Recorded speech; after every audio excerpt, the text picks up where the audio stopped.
Hello everyone, welcome back to another Tomato Sauce stream. Today we're going to be playing in the Angel Cup once again after its 1 week of being cancelled. It is back in full swing. Apparently we'll see how long that lasts, but since we do have a GRF announced, they were kind of like, we want new content, we want a meta shift, we want a GRF. And those things happened as soon as they cancelled it, all got announced. So maybe Apaki has more power than he thinks. But we did just get a brand new character in Zuwijo and a brand new box in Requiem of Collapse, giving us support to 3 decks and I suppose giving us 1 brand new deck, which is pretty exciting. So again, this is going to be the first tournament. So any results from this should be taken with a pinch of salt. Realistically, this is probably not going to be a very accurate representation of the meta. You know, assuming something unexpected wins and it's not just like Metarian or Galaxy, right? But usually around like the first week is when people are sort of figuring out the meta, understanding what the new cards do, finding the best way to build the new deck, finding the best way to play against the new decks. And, you know, things can be a little bit up in the air. So even if we do get a major upset, it's not going to be anything too crazy. We shouldn't read too much into it.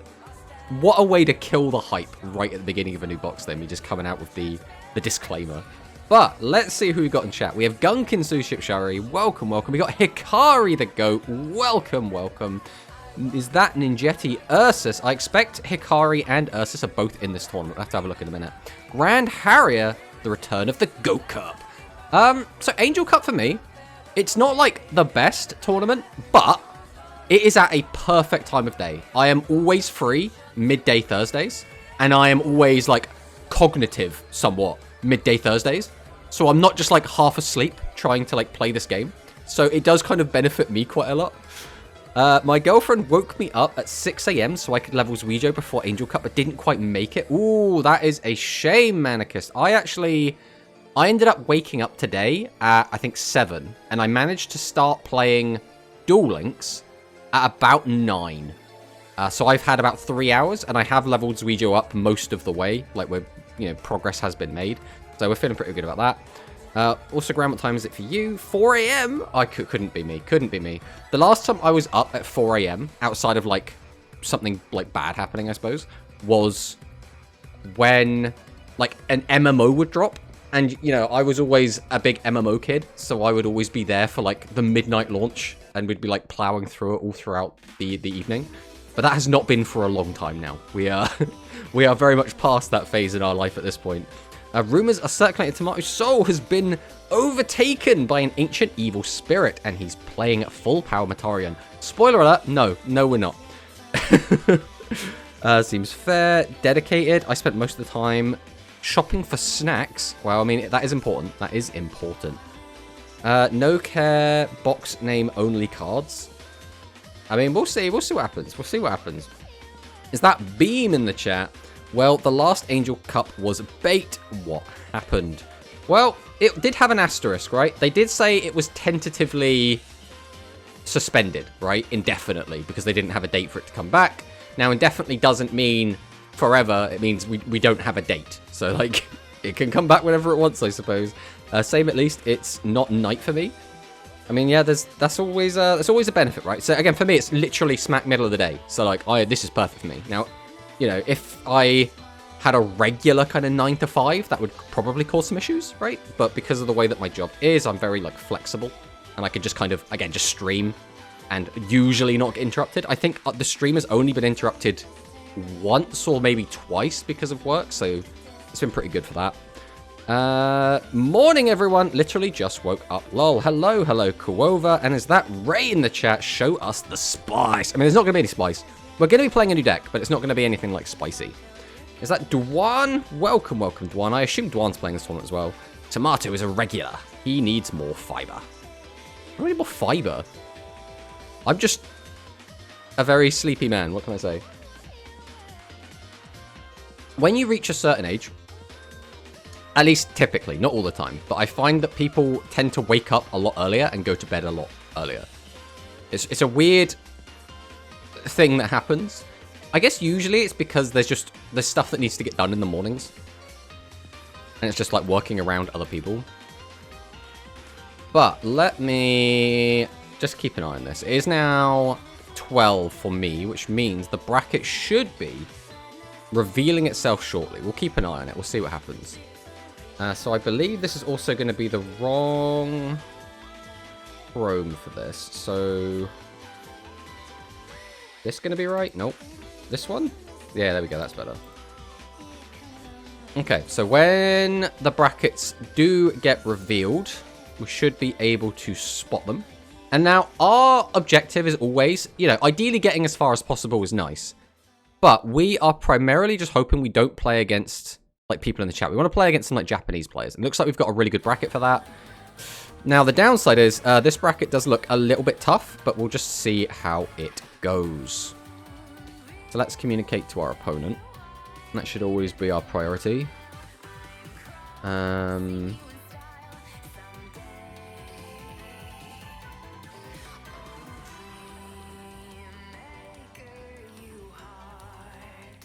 So, send them a nice little message.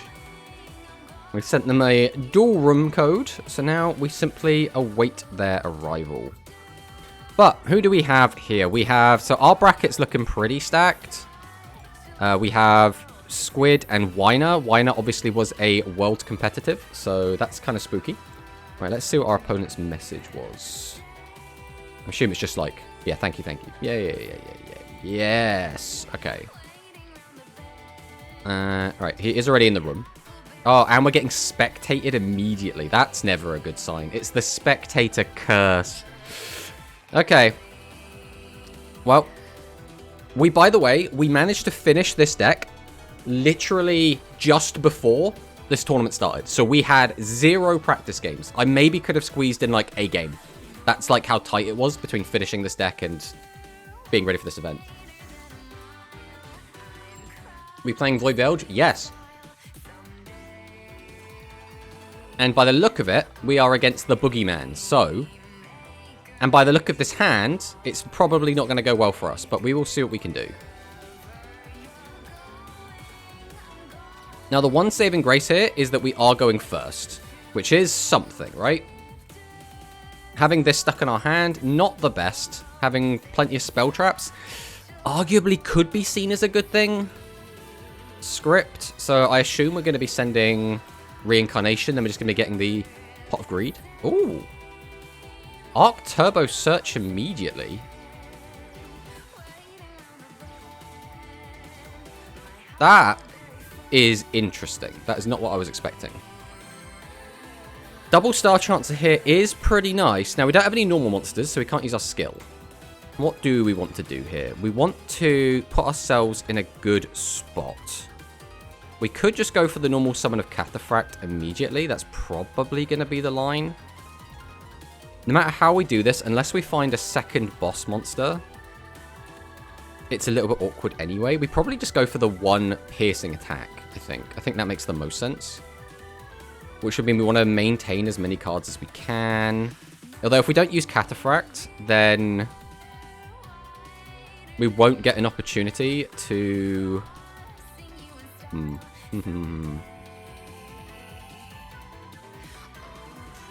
We summon, get a card engraved. We don't need to use him. Like, there's literally no point. And if we don't draw another one, it also doesn't matter. So we just... I don't know if we want to hold Cataphract or not as the hard bit here. I think we set. And we set. Then we're going to summon the Trancer. And we're just going to tribute off the Parafungus. We're then going to go ahead and activate Star Trancer. We're just going to summon out Requiem. We'll go ahead and activate Requiem effect. And then we will just go to battle and we'll swing. Let's see what he's got. So we knew that was going to have 500 defense because he's playing Metarian Script. That's a decent amount of damage. What's the punish here? Like, is there really a big punish here?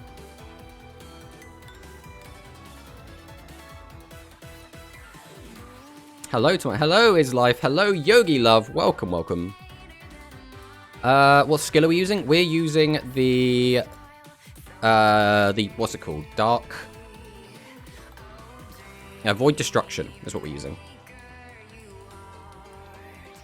Okay. Arguably, I should have flipped that down. Arguably, I should have just flipped that down.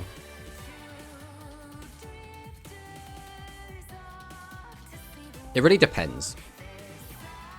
No, Barrage of Steel is fine.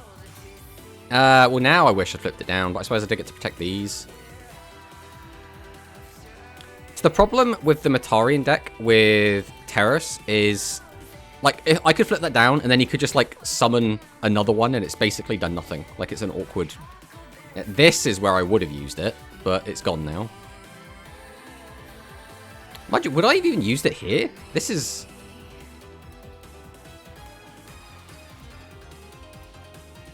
So I know one of these back row is Turbo. Oh, he's going to mess with my great... That's actually really annoying for this deck. Like, it's annoying because I've got these two cards. And obviously I've got this. But, like, for the deck-wise, it's, like, not the end of the world. Because if we do just draw another boss, we are, like, in a really solid spot here. Well, there's another boss. There's two bosses. So we can activate Cataphractos. That would let us get a boss back to our hand. We don't really want a boss back to our hand right now, but we would kind of like some cards in the graveyard. I think we always start with Pale Rider. Then we'll use our skill. So this guy now has Piercing for the turn, which is nice. I can then add a second Pale Rider back to the hand, which is pretty nice. So we know that's Fusion. We know one of these two is... I don't think we know which one. So we're just going to activate Universe Storm now anyway. We're going to hit one, because if we do manage to hit the... Okay, so we know that this is the one that could be a trap card. I'm pretty sure we didn't have that information. So we can tribute one, get that out. Tribute two for the other. Doesn't play around stuff particularly well. Does that really matter? Arguably not. If we summon him, he can get a boost up by... He'll gain the 6, gain the 4, and then he'll gain an additional 3. So that'd be 28, 40... 48. So that'd be 34. So it means I shouldn't actually have to do anything crazy here. Assuming I've done my maths correct. I should just tribute this, summon this. Activate the effect. Summon this. Activate his effects. Goes up to 38.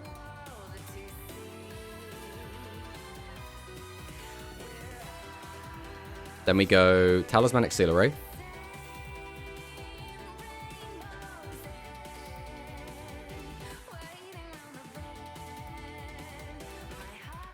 So what is the numbers here? If I get this down by 8, that puts it down to 600, which is 32. Ooh, yeah, we might have just... well, it's not like punted, but like... It all depends what his back row is, right? That's what it all comes down to now. I could have played this a lot better. But it's all going to come down to that back row.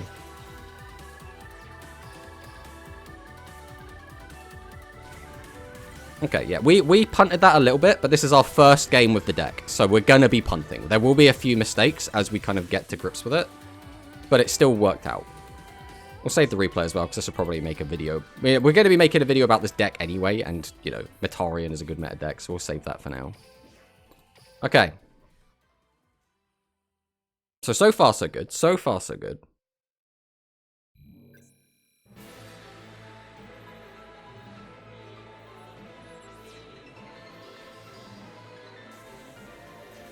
$100 was Zuwijo already. Yeah, we had to hard grind to get our third copy of the Trancer. Like, it was not wanting to give it to us.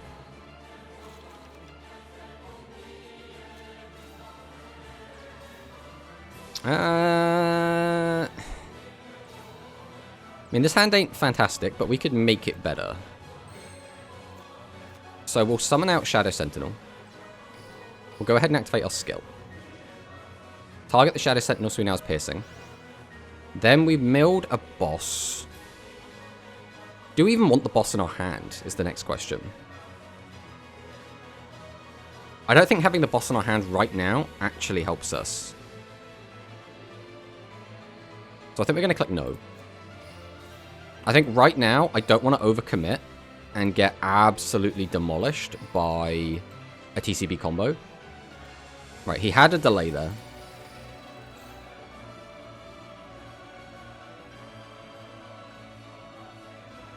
Yeah, sorry if I'm not super engaging with the chat. I have small brain and have to focus on game. But when the game's finished, I'll catch up with the chat.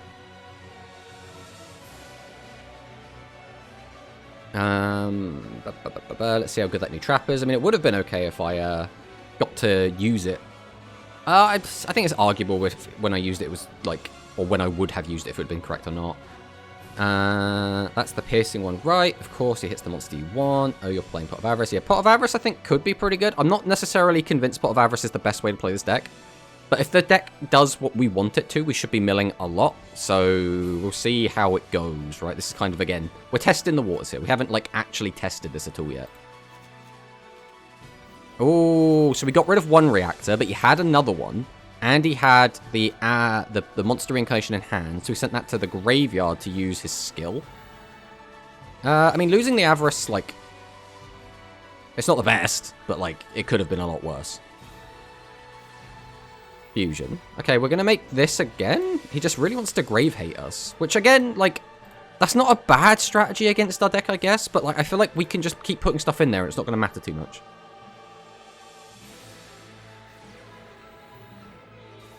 Alright, Starry Start comes down.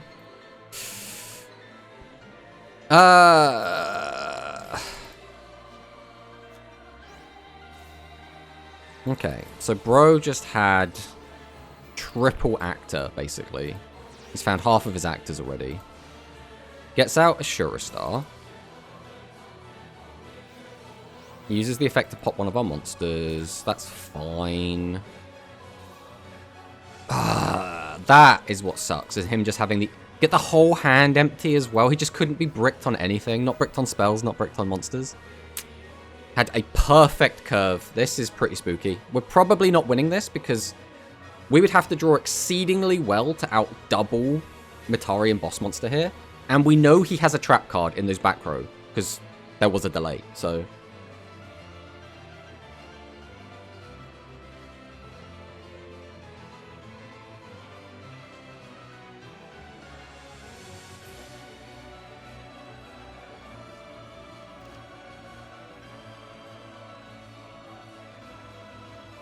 Wait, did he leave that in the graveyard? Okay. Take another 28. Again, there's not really much we could do about that. Like, we haven't made a mistake in this game. The other game, maybe. We have 3 in there already, so he's live. So I guess we just always want... The problem is we can't play around TCB combo. If we want to, like, clear this board, we're just clearing this board, right? We could make an argument for just clearing a Star, but our deck's meant to be an aggressive deck, so I don't think that's worth. I think we just go Pale Rider. Activate the skill. Target this.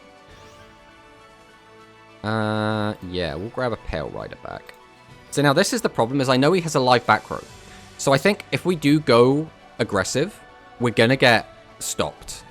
But if we do nothing, if we, like, set, he's just going to kill us anyway, because he can pop one of our monsters. So we have to go aggressive. That's not, like, a choice.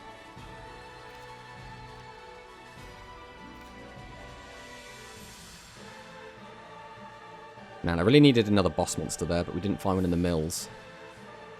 Does it make any difference? We can only clear one of these anyway.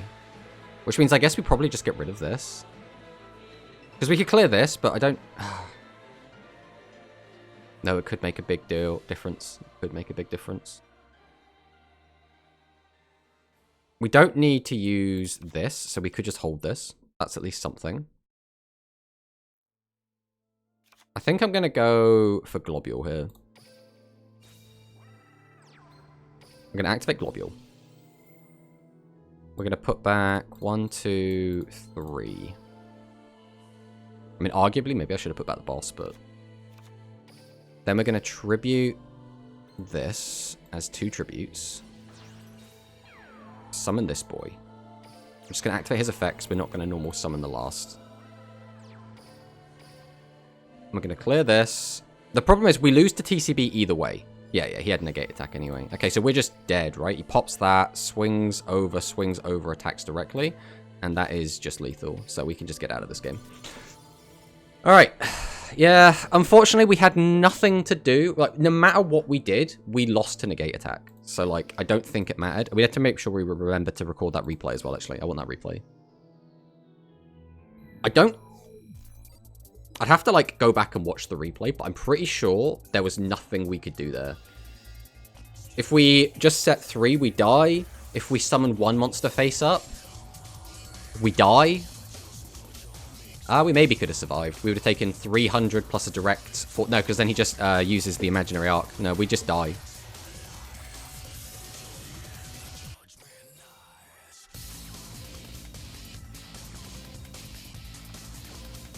Alright, well at least we're going first, and we got a whole hand set. That's something, that's something.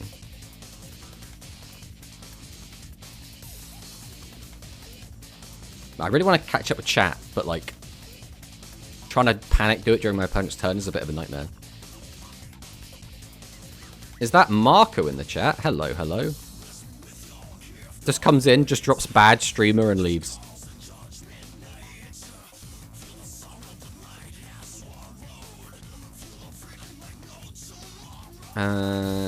Arguably better. They have stuff in the graveyard. The draw power is good.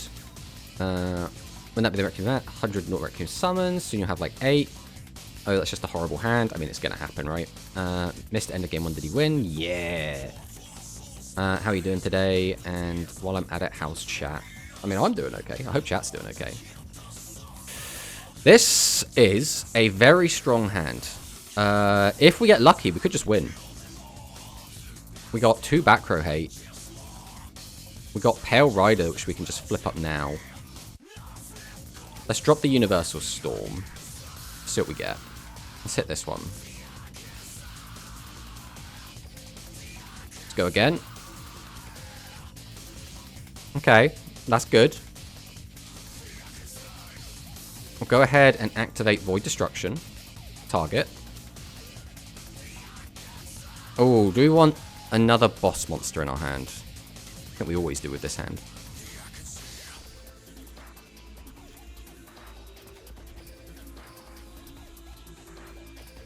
Oh, do we use his effect first? Does it make any difference? How many have we got in graveyard at the moment? We've only got 1 monster. Okay, we'll flip up Cataphractos. It's when you normal summon it. That's good to know. That is good to know. That is our learning experience right there. So Tribute 2. Summon the boy. We'll summon Tribute. Activate Star Trancer. Summon our Requiem. Activate Requiem. Then I'm going to Pot of Avarice because I really need some back row.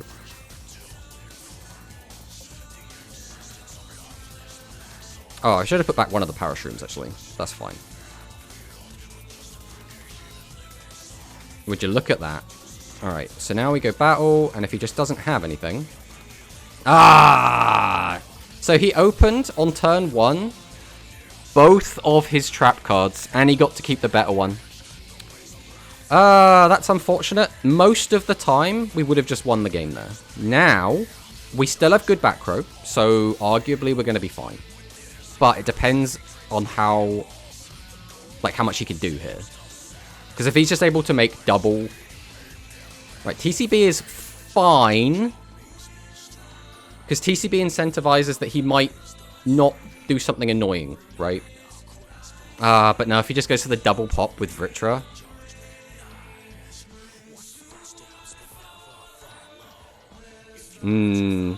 Losing my whole board here is going to kind of suck. Now we're just going to be very reliant on draws. As is, he's only popping 1 guy, right? So it's going to come down to, like, does he have, like, Star Restart? If he does, we're going to be in a really good spot. If he just, like, hard summons another fusion monster without needing Star Restart, we're in a really bad spot. So he does.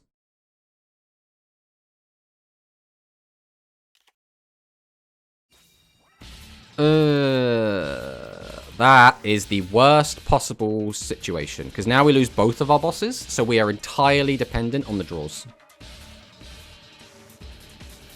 Man, if he used Star Restart there, we would have been in such a fantastic spot. Like, such a good spot.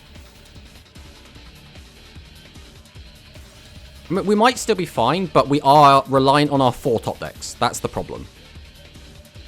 So, like, if we just don't draw good, we're screwed. And it's entirely off of, as well, him just having negate attack and slime in the open.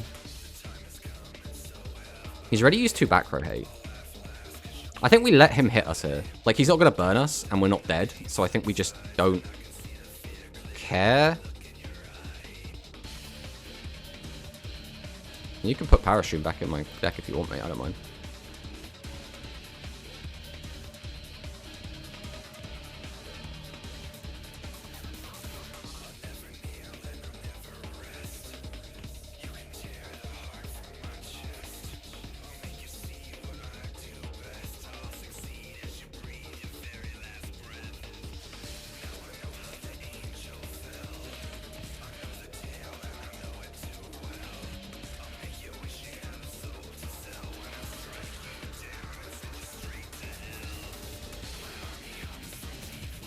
Use a script. Is that even worth it? Why wouldn't you just set the monster? Yeah, we'll just take these hits. That's fine.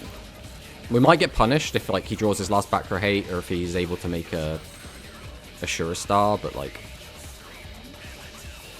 okay, this is where it gets a little bit spooky. So, we'll go Sentinel. And we'll go Cataphractos. We'll activate Cataphractos first.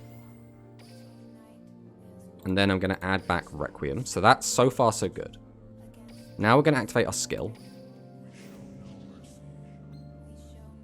Give this piercing. We'll grab back Elysium. Which, you know, for those who know, this is looking pretty good for us right now. That back row shouldn't be anything now. Wait, what did I just click on there? 2 tributes. That would be in a dum-dum. Right, yeah. Star Transfer. Tribute over this. We will activate the effect. We'll go ahead and summon out the Elysium. Let's see if he has any response here. Okay, no. So that means we're probably good to go for the whole shebang.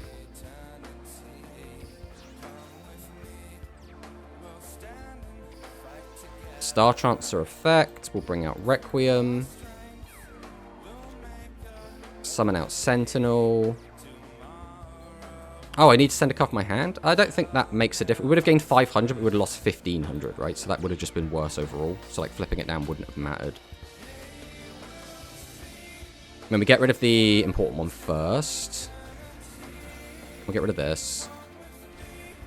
And we'll get 15. I don't think there was a better line there.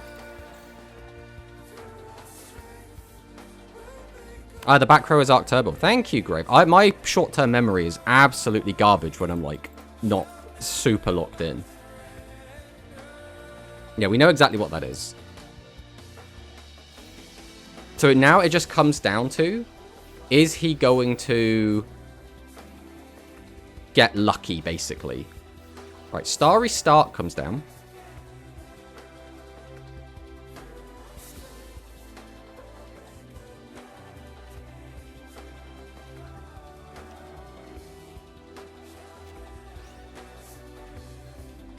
Rice Terrace Crisis, anybody? Right, so we select one. And then we select the other one. Oh, yeah. Now, the downside is, we can't actually kill him in the next turn. But, I still think flipping both is important here, because if we flip down the imaginary reactor, all he needs to do is have another clown. Although, I suppose we could have checked his graveyard. So he might have actually been out of clowns.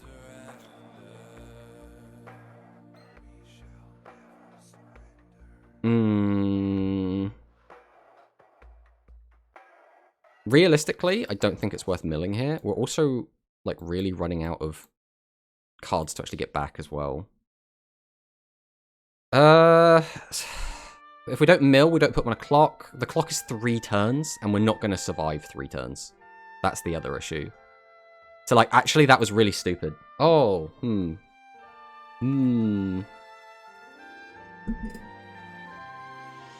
Aren't we just screwed now?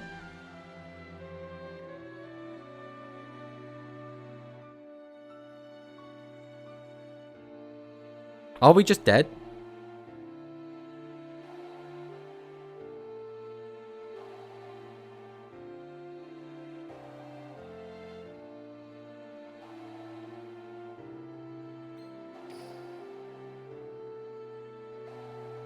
He's only used 1 star restart. He has 2 left. He's got plenty of clown access. If we leave everything face up, we're dead to a TCB combo. Or we're just dead to, like, lots of different things. If we attack into all of his guys and clear them, if he doesn't draw anything, we're in a good spot. We have no really good way to get piercing. Our deck is running out of cards.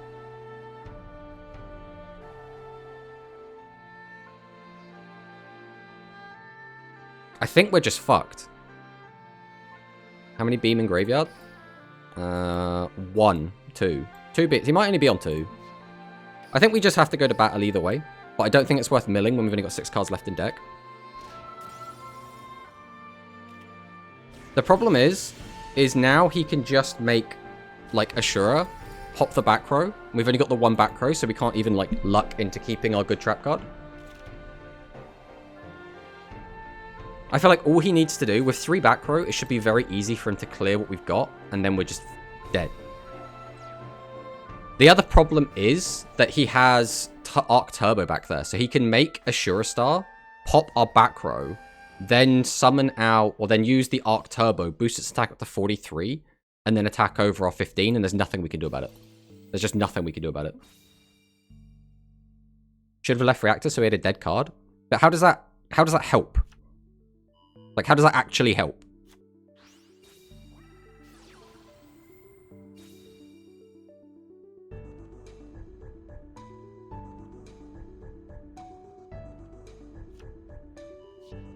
The issue is that I put myself on a clock and we didn't have a good way. Yeah, he drew like the actual God Hand. There was nothing we could do there. So the misplay, was it a misplay? It was a 50-50.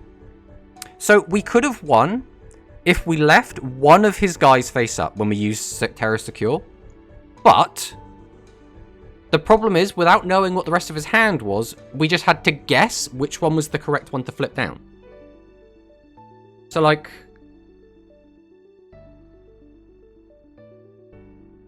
I think that entire game would have been a 50-50 if we had only flipped 1 monster down with Rice Terrace. The problem was that we didn't have a good way to get piercing again, right? Because we had pierces, right? We could make our, like, 1500 pierce, but that didn't help. Because it's a 3-turn clock, we have to mill 3 cards to get the pierce, and we only had 6 cards left in deck, so that was irrelevant. Do you play the Meteor spell card? No, there's no room for it. There's literally no room for it.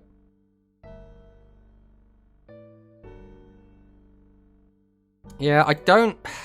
So again, the only win con I could see there is we Rice Terrace 1 card, and we just guess correctly. So there, with the power of hindsight, we know that flipping down the reactor was the correct choice.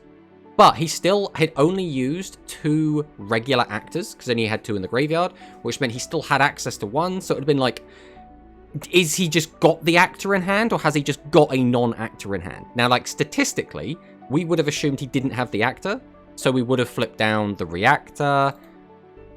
But then if he had another copy of Star Restart, we were also just dead. I feel like no matter what, we were kind of boned there. Like, there was a slim chance we win, but it basically came down to him not having what he needed. Like, we needed him to get unlucky for us to be able to win.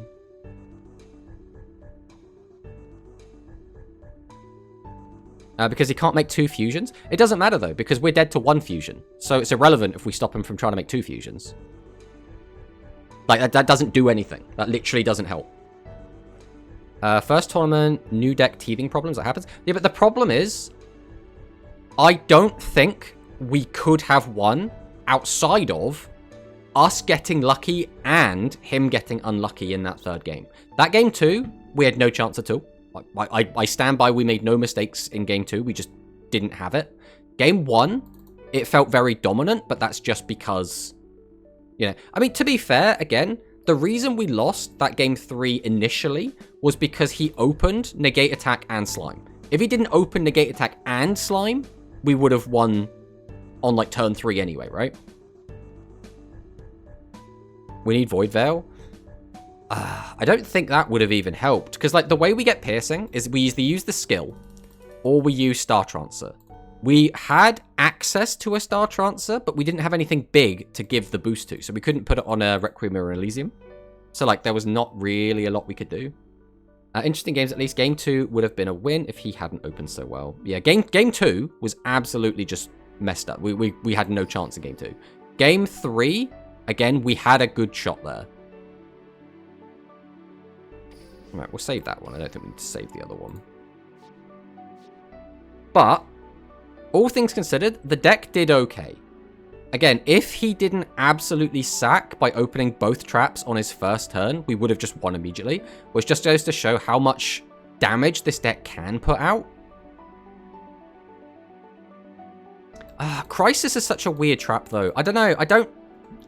I've seen a lot of people throwing around saying Rice Terrace Crisis, like, hard counters Metarion.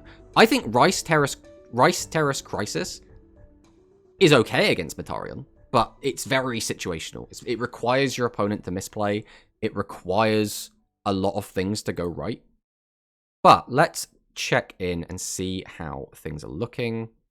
Surprised our game hasn't updated yet. We've already submitted our results. Okay, there we go. That's updated. So let's go and check out the stream and see what's going on. Unfortunately, again, we were being spectated, so the assumption is that we were on the stream, which is a bit sad. Is a tongue twister for sure. It's a good card when you can use it. I think that's one of the things is, I think the Dark Galaxy deck is pretty... Oh, it's one of those songs just a little dead air at the end. It's one of those decks that I think is reasonably good, but it's just not... It's not Metarion still, right? Now, again, we could have 2-1'd that Metarion player if he didn't absolutely sack us, but I don't think that's necessarily going to be, like, always the case. This deck, in a lot of ways, feels like a slightly worse Light Galaxy, in that Light Galaxy can just effortlessly kill you without much, like, you don't really need to draw super well, you just need to not draw really badly. Dark Galaxy feels like if you draw well, you can blow someone out of the game. It's just like, you have to draw well. Whereas it feels like Light Galaxy just has to not draw badly, Dark Galaxy has to draw well. That's how it looks at the moment, anyway. So we need to change this as well to... this? There we go.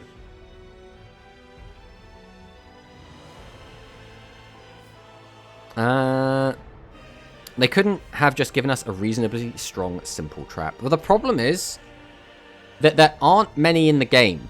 That's the problem. Like, all they can do is take traps that exist in the OCG, and there aren't that many generic, good, simple traps. That's the current issue they're running into. The activation window on rush traps make them quite skill testing. Yes and no, I think. In a lot of ways, it's very telegraphed, and like there's only really one time to do it. And a lot of the time in Rush, you just kind of have to guess when your opponent's choke is.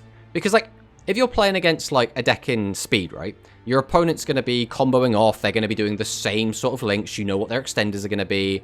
You know where the choke is going to be, or, like, where a possible choke is going to be. In Rush, your opponent just draws a hand of 5 cards. The only thing you have to go by is what's currently in their graveyard. Other than that, they could have drawn any 5 cards in their deck. So, like, when you stop, for example, when we use the Rice Terror Secure, it could have ended his turn.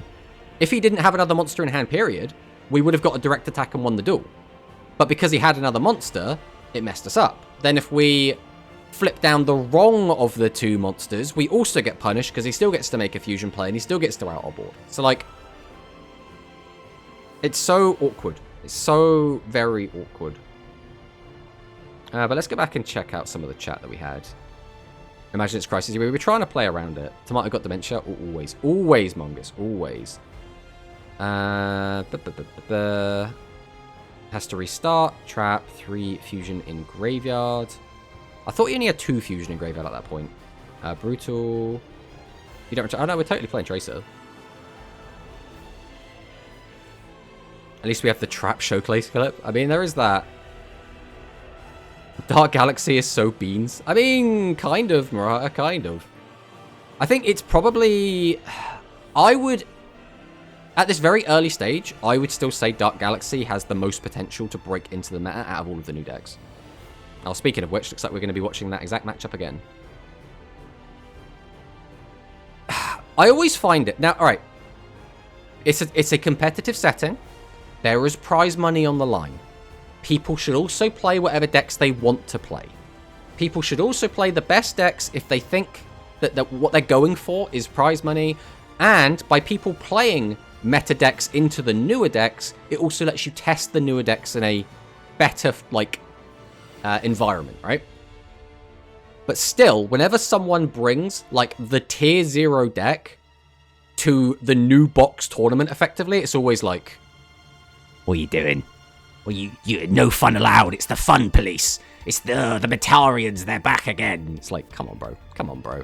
Play a new deck. But again, like I said, you should play what you want. There is money on the line. And it does create a good testing environment for the new decks. Because if the new decks are only playing against themselves, what do you really learn? It's an echo chamber, right? So... But the players that do bring the deck, I'm still like, play a new deck, you... Have some fun! Have some fun, damn it! Why can't you have fun? I'm playing Psychics. Gotta say, the skill making each card search once is hurting. Yeah, I can imagine. But having, like, a free search for, like, all of them, like, constant... Like, I think the main one you'd probably want is the bear. Like, just searching bear 3 times in a duel would be, like, really good. Turn 1 doesn't seem ideal. Turn 3 also doesn't seem ideal. What we talk about this game, specifically. Why are we playing Hammer Crush? Is this not Galaxy?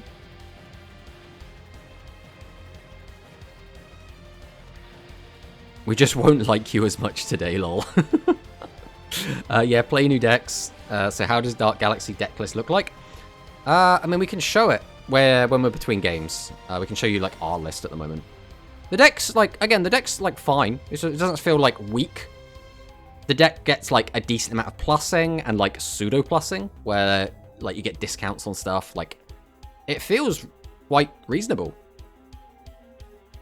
Yeah, this game, Lamel. I'm not even sure what happened in this game, if I'm perfectly honest. Alright. So, Metarian versus... I don't even know what the guy at the bottom's playing. He had Hammer Crush in his deck. I didn't see anything else. But you can only search Fusion once. That's hurting the most. Got to play Restart just to play a Fusion deck. Yeah, I mean, it is very clear that they want you to be playing Star Restart since they let you dump a lot of your stuff to the graveyard. So, now you could make the argument that you'd want them in the graveyard for bear anyway. Putting Prima in the graveyard is good for the plus 1000 skill of Candy Live. Oh, okay, we are playing Dark Galaxy. Right, if we're playing Dark Galaxy, why are we playing Hammer Crush? What is the logic of Hammer Crush Dark Galaxy? I don't think you need a discard from your hand. Psychic skill should have been like Worms. Let us get Fusion each turn if we want. The rest... It's very clear, Kuova, that Konami are very scared of letting Psychic be good. And we've known this for a long time, right? But they did the same thing with the Cyber Dragon skill, which is, no, this deck is going to be too good if we let you just add Fusion every turn, so we're not going to let you just plus for free.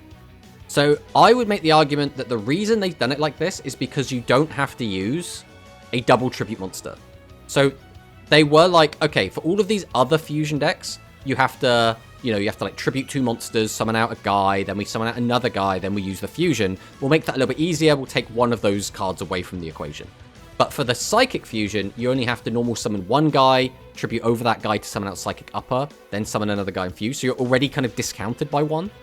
So, like, I can kind of see it from that perspective. And again, if Psychic was at full power, if, like, nothing on Psychic was restricted at all, that deck would be horrifying. Now, the SR Fusion won't live long, I feel. Which one's the SR Fusion? We're talking about... Oh, the 2000 attack one. Yes. Oh, I mean, that's basically like an extender, right? It's like a combo piece. It's not... I don't think it's meant to, like, hang about. The logic is he's not level 18. That makes sense. That would make sense. But then again, he would have had all day. I suppose he could have been working or at school. That would still make sense. Also, if he wasn't doing those things, or if he just had access to his phone the entire time, he could just been grinding it. Since 2 a.m. for us would have been like midday for them, right? True. Maybe he didn't realize the Galaxy back row pop doesn't need to be like Galaxy. I mean, that would be funny if that is the reason. That's a fair point. But Cyber has the benefit of a free special summon of one of their fusion materials. That is also a very good point. So it's like double cheap, right? Because you can basically just use 3 cards to make a Cyber Dragon fusion, whereas to make the Psychic fusion, it is a 4-card investment, and to make most of the other fusions that aren't like Metarion, it is a 5-card investment. So maybe they were like 5 is too much, 4 is okay. They could maybe lift one of the limit 3s sometime soon, though, in Psychics. The question is, what do you unlimit? Right? Because I don't think you can free Melody. Melody is, like, too good. So, like, the only one I think there's an argument for, well, I guess 2, would be Bear. But Bear's really good. Or the one that special summons from the graveyard. I forget what it's called. Miracle. Could Miracle come back? I mean, maybe. There is a possibility there. The issue we're having now is, and there we go, there is going to be one of the major weaknesses, that is Type Change Beam combo punishes you. Well, that wasn't even Type, was that even Type Change Beam? Or was that literally just, no, that must have been Type Change Beam and, no, because that would have been to, at 80, he was what, 84? So if he absorbed, yeah, he would have needed TCB plus, I just wasn't paying attention, I was reading chat, but I'm pretty sure he TCB'd and used Arc Turbo. Maginical should definitely be free. It's a tricky one. Maginical is really good if it comes off, right? The problem with Maginical is a lot of the time it just doesn't work. And that's kind of how it's balanced. Because it's like, oh, you need to find this 100-100 guy. But now we have a skill that dumps that into the graveyard. Then we're expected to play 2 or 3 star restarts. So we'd bring it back anyway. It's a weird one. Would also fit with all the dumping. But that's the... Oh, this looks like a Gozu match. Wait a minute. Is Gozu playing Asana? No. Gozu's playing Dark Galaxy?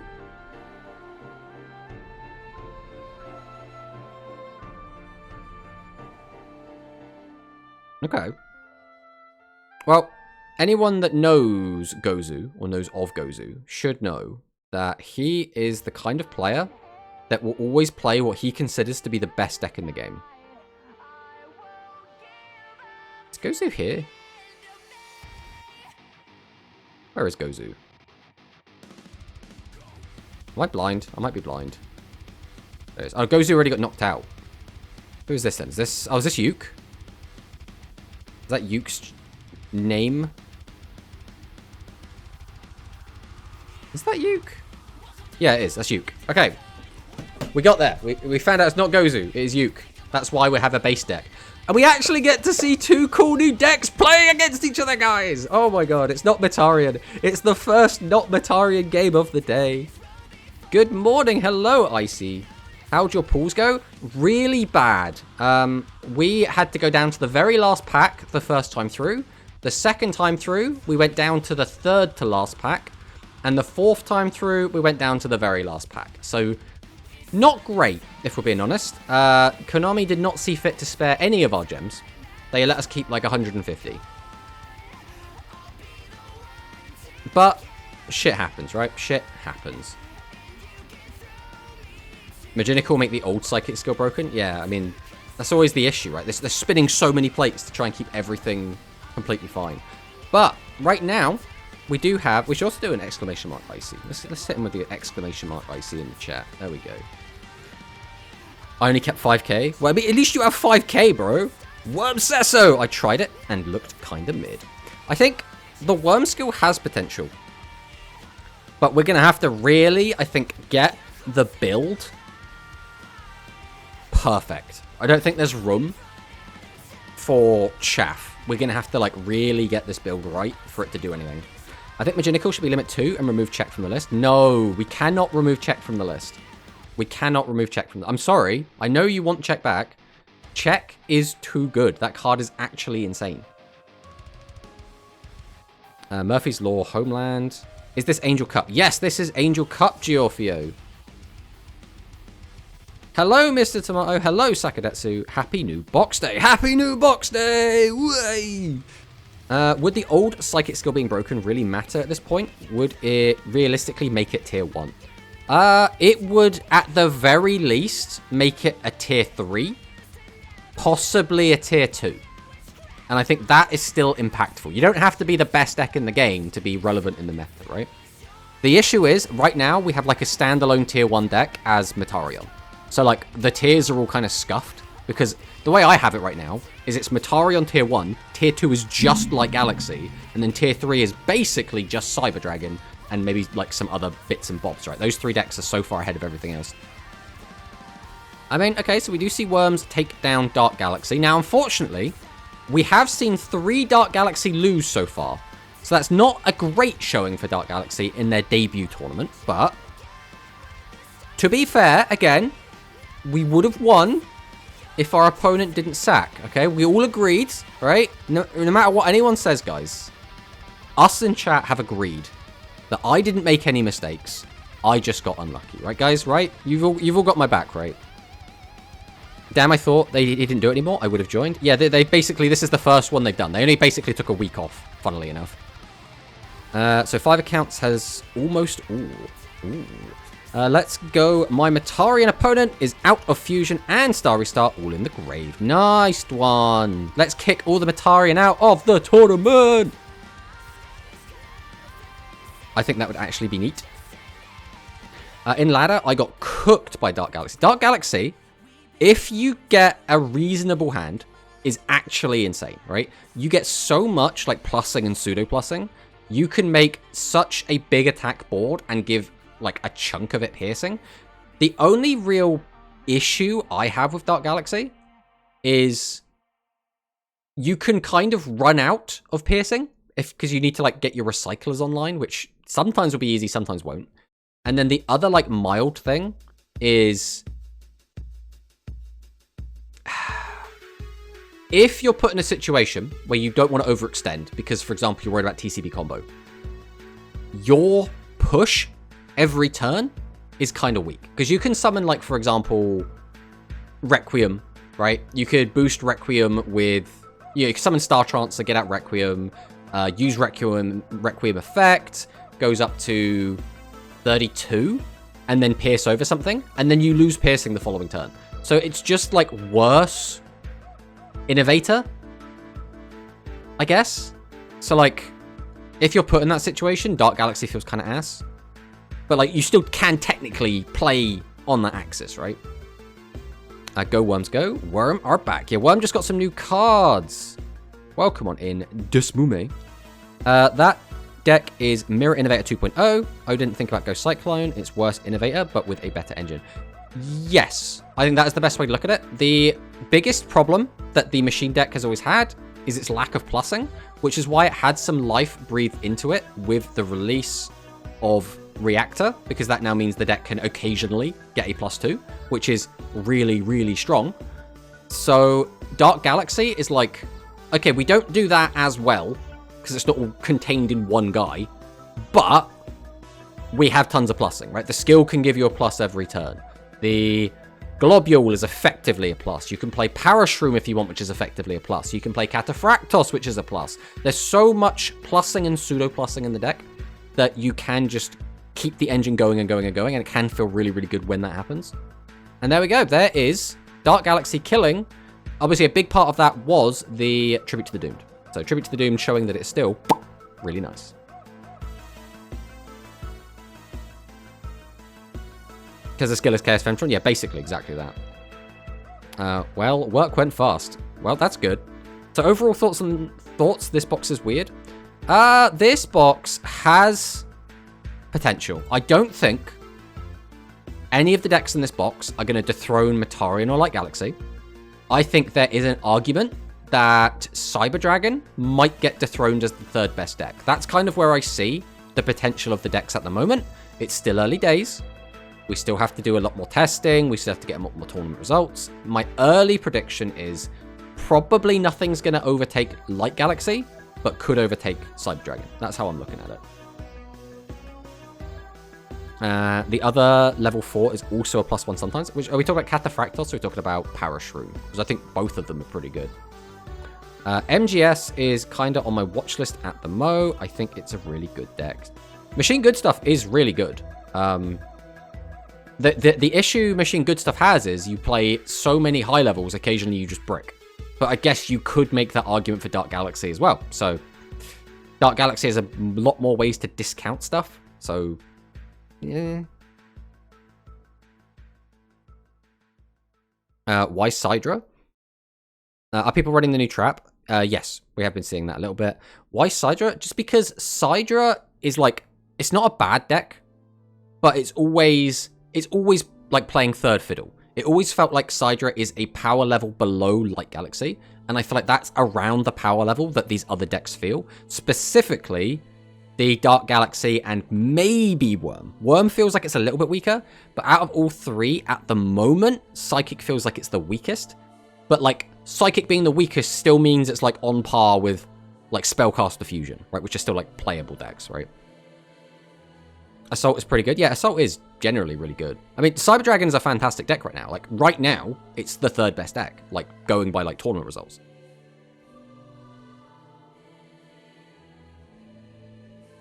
Most decks, Sidra can't hit over without Cyber End. Is that true? Is that true? Because, like, when you think about the best decks in the game, those decks end on 28s and 25s, and Sidra can easily hit over both of those. So, like, it can't be over the lower tiered decks, right? Like, if we end on, like, a 3000 Dragia Star, yeah, we can't hit over that very easily. Are you winning, son? No, Beam, we got knocked out.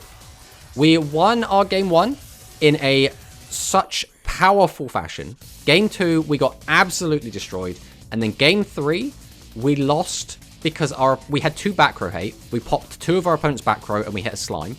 The third back row was a negate attack. So on his first turn, he opened Slime negate attack and another back row, which is like basically protecting his negate attack, right? So we would have killed him on turn 3.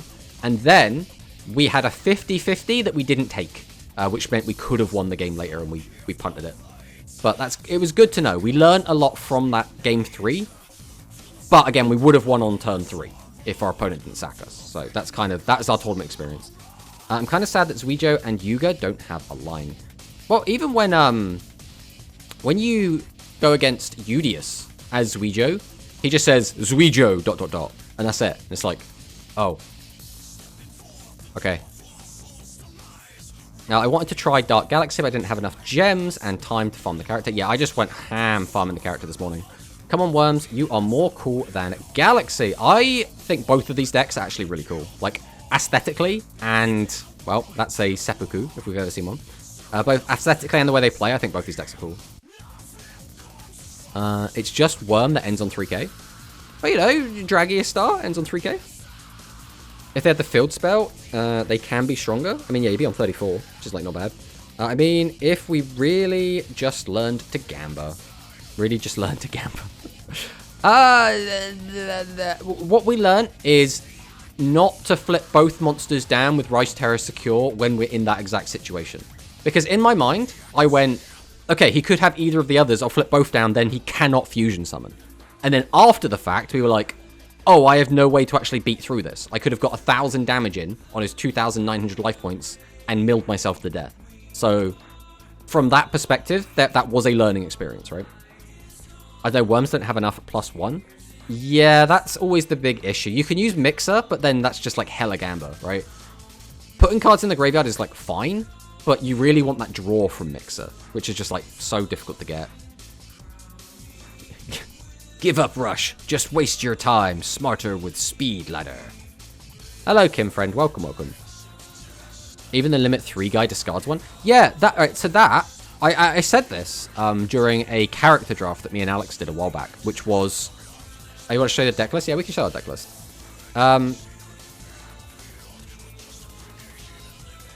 First things first, we have to get rid of this. So the new card we got, the new worm, that discards a card, mills 3. That card is a brand new card. Like, that card came out, I want to say, like, 2-3 months ago, something like that. Like, it's still relatively new. But the problem is it's too fair for Modern Rush. In the OCG, you have cards that plus you and plus you and plus you, right? There's so much plussing. Like Imaginary Reactor, that is a modern card. That is just a 3+2, right? That is nuts. So when you get a card that doesn't plus you, it's like, bruh. But, to be fair, the card does mill 3. And in the Modern Rush environment, milling 3 is very, very strong. So maybe they were like, this is a miller, not a plusser. So we're going to, like, be fine with it. But I'm still kind of like, just don't have the discard a card thing. Just let it plus you. Like, it's fine. But then again, if it had that, it might not have come to Duel Links. But then, even in Duel Links, it feels like it's weak. Weird. I don't know. It's like a furry. Yeah. Is Bill Dragon also a girl? Now we're asking the important questions. What do we think, guys? Is that a Bill Dussy? I feel bad just saying that. All right, let's go back and see if the tournament hasn't continued yet, or it probably has. There we go. All right. Psychic player spotted against Dwan. And Dwan is playing Light Galaxy as he did not finish getting any of the new decks. Let's see how Psychic performs against Light Galaxy. Wow, I don't even drop one new SRUR from the guy. Rip. Yeah, it took me so long to get the 3rd Star Transfer. I think I've got like 11 Elysium before I got the 3rd Star Transfer. It's actually insane. Seems female enough. Check the wiki. Well, there goes the child audience. Nah, the children don't watch these streams. What are you talking about? Infinite D Live. I love so much that skill is in English, even though he's playing with the language set to Japanese. It's got the like the katakana above it, but it's just like all in English caps lock. I'm like, oh yeah, oh yeah. All right, this song is like great, but this is not the time for this song. Let's go and see what else we got. Okay, that's fine. We like this. Alright, let's take a quick gander and see how the tournament is progressing. So this is, by the way guys, this is a quarter-final game. We are already in the quarterfinals of this tournament. Has anyone else progressed that we know? Muton has made it into the quarters. Yuke has made it into the quarters. Obviously, Dwan is here. Neko Hand is here. But Neko Hand is just playing Disgusting Galaxy. Disgusting Matarion. Squid has made top 8. We haven't seen how that's looking. Ooh, that is a fierce win for Dwan. Now, we don't know which game that was. We just kind of hopped in on this one. It looks like we're going into another game. So that could have been game 1, 2, or not 3, right? It could have been game 1 or 2. Yeah, Go Rush, clearly not for younger audience. I'll be honest, Tomato, I need his drops for my free-to-play Galaxy deck. 7,600 damage. Holy OTK, yeah. I mean, it's like Galaxy things, right? Like Galaxy just does that. It's pretty crazy. Alright, let's see if our Psychic player can mount any kind of defense against the Galaxy. Now, The biggest strength of Light Galaxy is always going to be their ability to just find damage, right? Most decks are going to be playing low defense or low attack monsters, so whenever you use Meteor Charge, there's a good chance you get in a ridiculous amount of damage. Can you play one Tracer and get away with it? Realistically, Tracer is kind of the heart and soul of the deck, right? I would say you really need 3 Tracer for the deck to work. It's not easy, because the flip side is as well that you also need normal Dark Galaxy monsters in order to get the skill to work. So if you don't have the Pale Riders from the box, you're also going to find yourself in a very awkward spot. You're just going to have to rely on the 1500 vanilla from the level up reward, which is awkward. It's very awkward. At least initially, the Psychics seems weaker than the last one. Back to power level during the long drought, but let's see. Yeah, it doesn't seem weak, right? It seems like it's on par with the last one. Like, maybe a little bit weaker, but, like, it doesn't seem like it's, like, down in the shitter, right? It's not, like, a really, really bad deck. What are those emotes? That's Jack Frost. Then we have... Is that Shadow Construct? Why are we petting Shadow Construct? Why would you do that, Ray? Yeah, Chancer makes the boss a Mirror Innovator. Yeah, it's very, very important. Galatea? That's not Galatea, is it? Does Galatea have lines under her eyes? I'm Googling this now.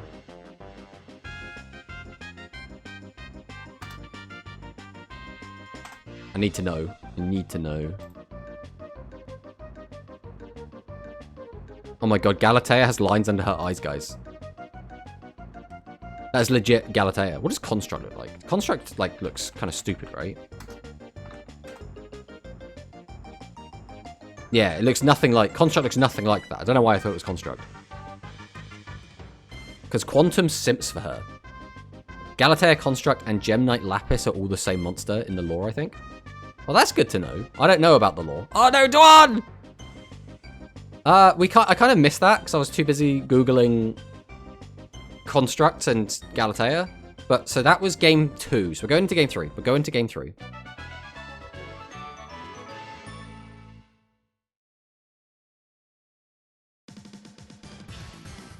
You mean Shadow Construct? Yes.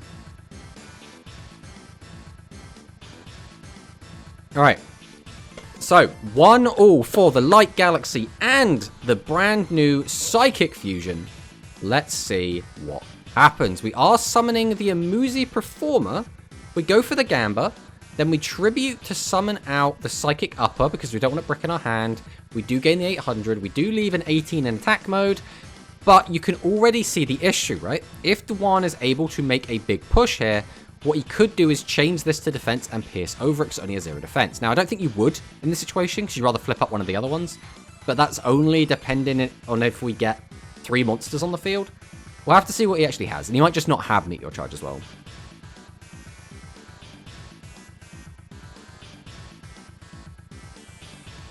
I know, I gotta watch the VOD too. Yes, Lapis became her, and after some lore, she returns to Gem Knight. Ooh, interesting, interesting. Is that Maginical Miracle? Yes, that is Maginical Miracle in the graveyard. Unfortunately, yeah, the quality of... Because we're restreaming, effectively, the quality of Aparki's stream is a little bit low, and he does stream at a weird resolution, so this is kind of the best we got. Damn, no 3 bears. I think 2 bears is fine, but I don't know if I would go Maginical as my other limit 3. I think I would maybe put in 1 Melody. But I haven't tested it yet, so I don't really know how it feels yet. I'm still hunting my 3rd bear, but I feel validated decking in Magical. I mean, yeah, this is a top 8 game, so Psychics have made top 8.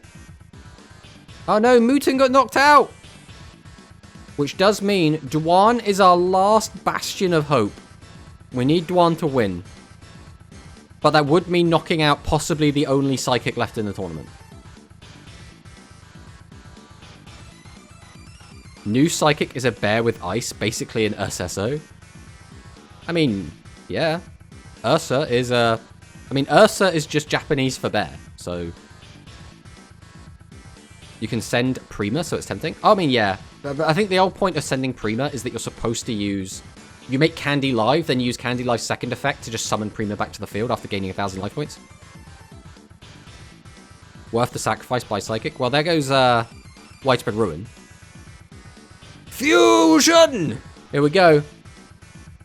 Candy Live hits the field. Now we can, if we want, pay 2,000 life points and reduce the attack of all of our opponent's monsters. We are not going to do that. Instead, we're going to gain 1,000 and then just swing over 1. Because, although we could have gotten a big chunk of damage, we would have lost 2,000 life. We don't even clear the board. We don't threaten lethal.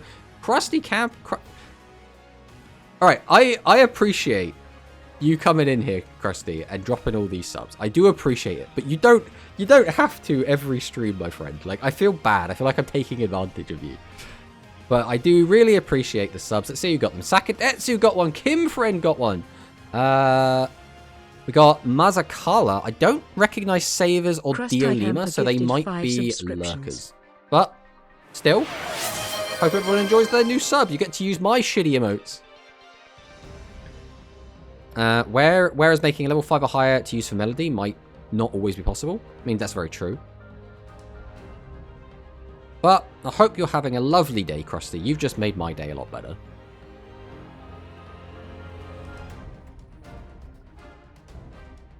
The Rush Hater getting a Rush Focus channel sub. I mean, he loves coming in when we're playing Fluffles. Kim Friend loves just hanging out when we're doing that. Oh, this could be it. So we know that that is very funny, but we know that... I mean, was this ever going to be... No, this was never going to be lethal, but this is a big chunk of damage. We know that the widespread is gone, so there's no legend trap. Duan is, like, writing down these cards by the look of it. Or he's just, like, mentally focusing on them. We could have summoned Prima if it had been in the graveyard too. Yeah, I mean, it would have been really nice, but obviously we needed the skill for something else. Oh, man. Right, so we get in for 46, which is a big chunk. We're down to 21. So we would have been dead if we didn't gain those 1,000 life points. We're activating, gifting another 5 subs. Krusty! Thank you for the additional 5 subs. Rusty Camper. Who got them? Andrew C. We got Tentacruel. They call me Humongous. Superior 84. And Vanity. So, there we go. Unfortunately, everyone that managed to dodge sucks to be you, I guess. Krusty Camper gifted 5 subscriptions. God, look at this plussing. So we use the Pot of Avarice. Then we activate the Jamp Start. Get back the Melody. Then we activate the Jamp Check. We'll take a look at the back row and pop it. Would that back row have done anything in this matchup? Doom Leem subscribed with Prime. Well, thank you so much, Doom Leem. Welcome, welcome to, I don't know, the Tomato Club. I don't know. We don't really have a name. But we're just gonna keep the Sevens music going as long as we can. This is lethal. Just like that. Subscribed with Prime. We just make another Candy Live with the additional advantage gained from the Pot of Avarice, and we just kill. That's crazy. That's actually crazy. You don't tell me what to do, bruh. No, it was part of the effect. But Prima wasn't there. Exactly 100 more than you would need to pay for the minus 3,000 fusion. 2k. No problem, good sir. Keep on watching this Yu-Gi-Oh! Maniac. We take the 1,000. Roman is so... That does mean, guys. Unfortunately for Duan, Duan is out. Duan was our last bastion of hope for a Westerner to win. But, well, that's assuming... I don't know who Zenlik. I don't know who that is. But that might be a Westerner. It's written in English. But that does mean we do have Psychic Fusion in the top 4. That is pretty crazy. So what I'm going to do now is I'm going to go ahead and add Light Galaxy to my spreadsheet. It is locked in. We have a Light Galaxy in the top 8. Or finished in the top 8. We don't know what Mutin was on. Might have to contact him in a bit and see what he says. We know what Yuke was playing. Hopefully we can get into another game quickly, because I want to see what the top 8 decks are, really. If you could pay for that fusion, it's broken. It's one of those things, though, where in order to make the fusion, it's such a heavy investment, right? Because none of our... The skill doesn't plus. So it's normal summon, tribute to get out Psychic Upper, normal summon another guy, activate fusions. That's a 4-card investment, right? So it's really going to come down to... A nerd named BT has gifted 5 subscriptions. Hello, BT. Welcome. I haven't actually seen you here in a while, BT. So it's good to hear from you. And there is the hype train as well. Jesus, we're just going ham today, aren't we? But yeah, thank you so much for the subscriptions. We got what, Nick Lyer, we got Luis Fernando, Yogi Love, we got Hey, I'm Murata, and Kuova. We actually managed to hit quite a lot of regulars there. So good job with that. You were a lot more accurate than Krusty. I'll tell you that much. I mean, surviving will keep being problematic for psychics, but if consistency works out, great. It's quite rare I'm not at work.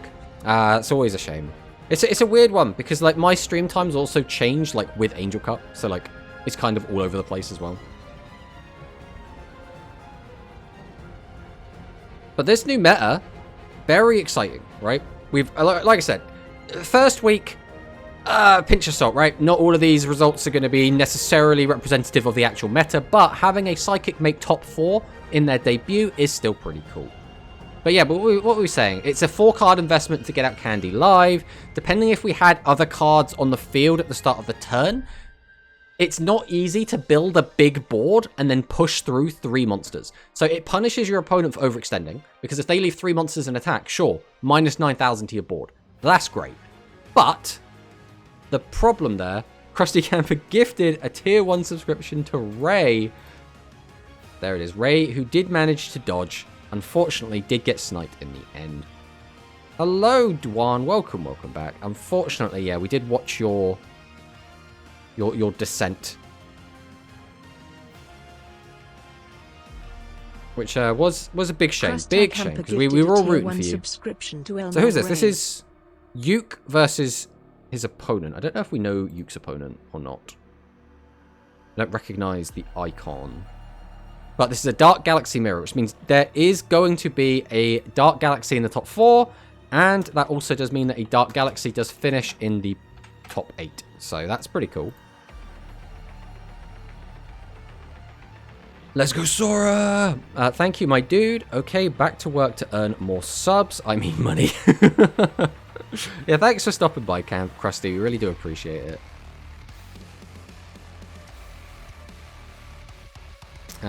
Everything started with that Throwback Weekly. Were we? Yeah, I was rooting for Dwan. Were you not rooting for Dwan, Manicus? What the heck? Listen, just because you got knocked out round 1 doesn't mean you have to get salty, okay? We always root for our boys. That's how we do things here. Alright, Elysium hits the board. And just Elysium smash, I guess. So that is a win for Yuke. I don't know if that was game 1 or 2. Yuke versus Dekoboko. Oh, this is Dekoboko, is it? Oh, the Infernity guy. Darkness. Hi, how are you? Hello, Jesse. Welcome. El Yuke. Yeah, Yuke is a fantastic YouTuber. Makes some fantastic combo content. Yeah, Yuke is the Infernity guy, right? Yuke is the... I'm sure Yuke does a lot of Infernity content on YouTube. Like when he streams and stuff.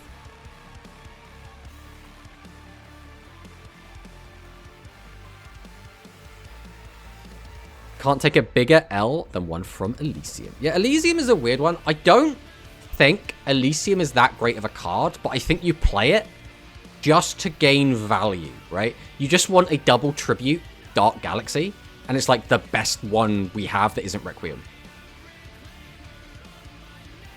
How many box runs does it take to play the new Psychics? Realistically, 3. Like, you could maybe get away with 2. You'd have... Because you could get 2 bear. You could probably just play that at 2. You'd have to only have 2 psychic upper. Yeah, you could probably get away with 2. But, like, if you want to play it, like, full power, you're going to be looking at 3 most likely. And again, psychic is still probably the weakest of the new decks. So, we'll see where that actually ends up being, like, after we get a couple tournaments under the belt, but... sorry, I just finished watching The Wild Robot and can't stop crying. Wild Robot? You seen Wild Robot?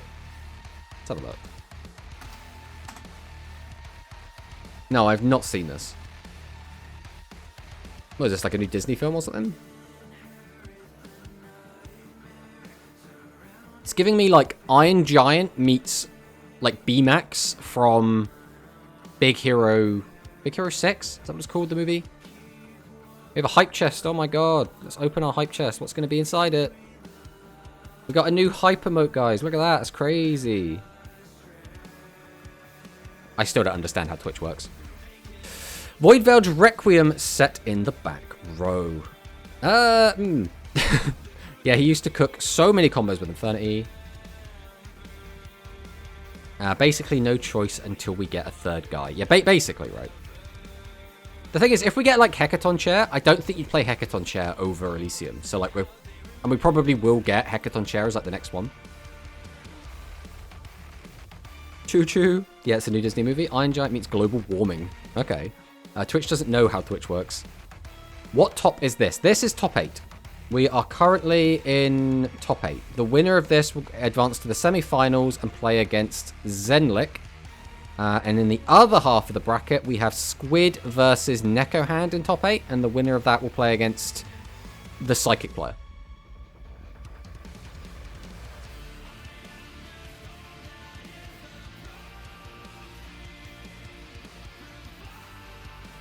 Ghost Cyclone with Avarice seems to be pretty good. So, Avarice is a bit of a weird one. Avarice is technically a +1. But the primary reason I like it in Dark Galaxy is to refill my deck after I've milled an absolute crap ton. So Psychic is already top 4. Yes. Psychic's top 4. One of these two will be top 4. So 2 new decks are already definitely top 4. That is all the information we have right now. If Neko Hand wins, we know that a Metarian has made top 4. If Neko Hand loses, we don't know what Squid is on. I must say, though, I do feel bad for Squid, because Squid has played against, I believe, 3 Metarian back-to-back to back. Either that is at least 2. He's played against at least 2 Metarian back-to-back.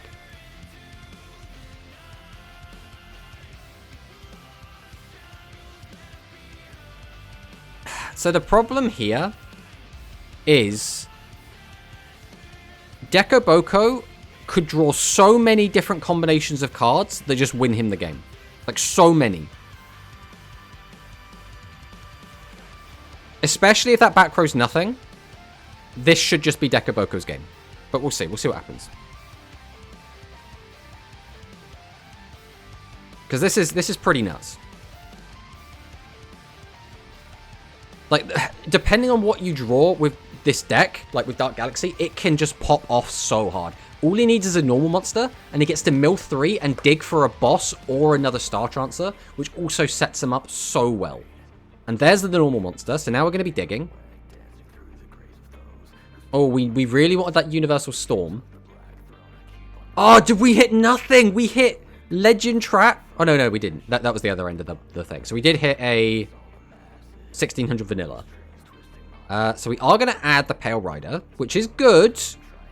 But now we need our hand to have the boss, you know, ideally a boss and a Star Transfer. We are never getting Cryosaur, by the way. Or to be honest. We'll get it eventually, but it'll be like when back row is good. That's how I kind of look at it.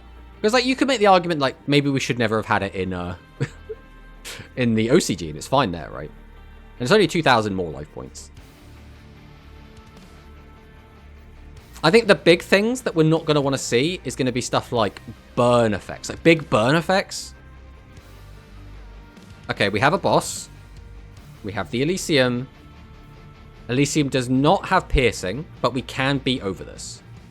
So right now, we're 700 off of lethal if that back row is nothing.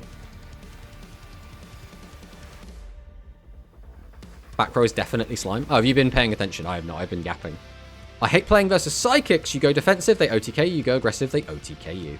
I mean, that's kind of how Metarian and Light Galaxy kind of feel as well. Like, lesser extent, I will admit. But, like, both of those decks can just kill you through pretty much anything. Okay. We are going to normal summon the Pale Rider. So this is threatening lethal.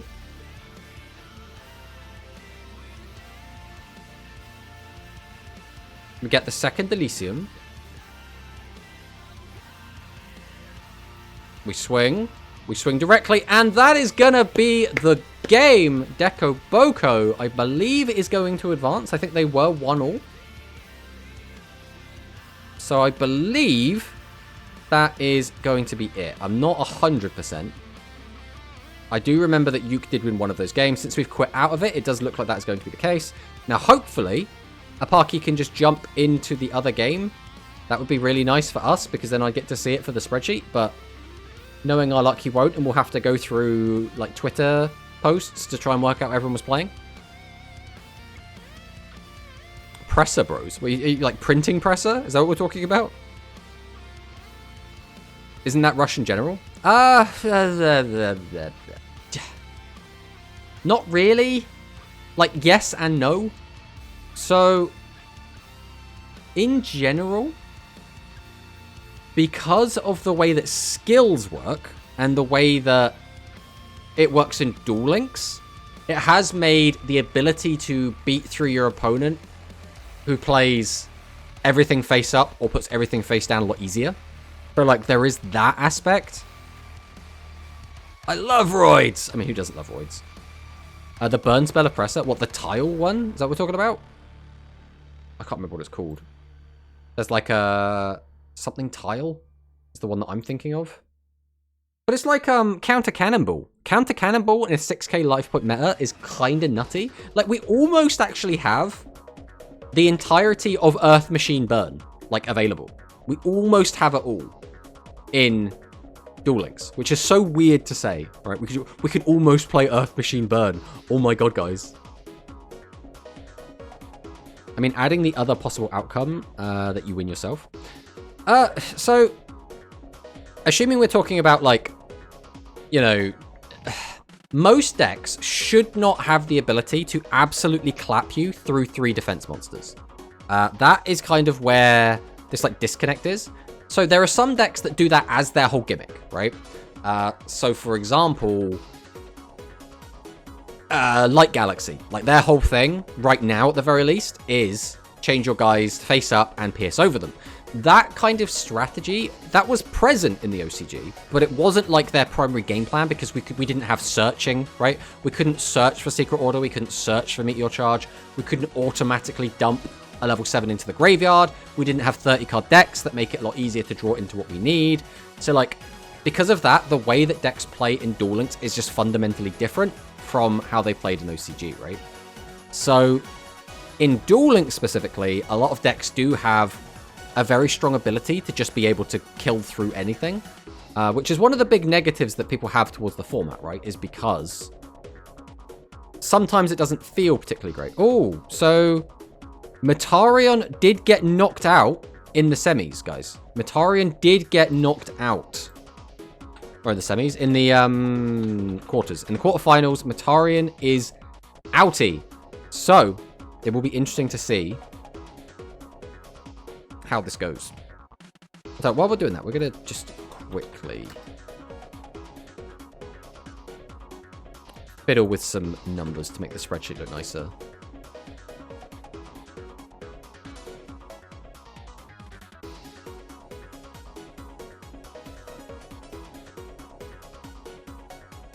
This shouldn't take very long.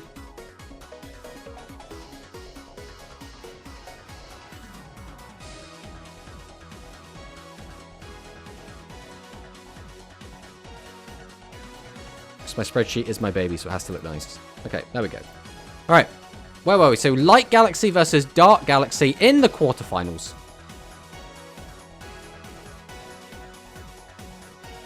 Parallel Order simply opened the order. Man, Parallel Order, like Parallel Birthgate Order, is one of those things where, like, it's really cool for, like, a bit. And then when you play against it, like, a handful of times, you're just like, can we just get rid of this deck now? I've never been a huge fan of normal monsters being a primary focus of the deck. Like, I like Light Galaxy Fusion because that deck still plays normal monsters, but they're not like the focal point. They're like a key ingredient, but like your end board typically doesn't involve your normal monsters, right? They're stepping stones. They get you to where you want to go. You're going to end on like Eternal. You're going to end on your boat. And you feel pretty good with it, right? So whenever it's like the whole point of my strategy is to spam out normals, that's when I'm like, not a fan.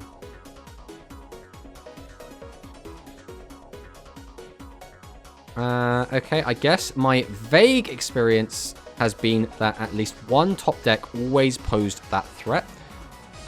So it's a weird one as well.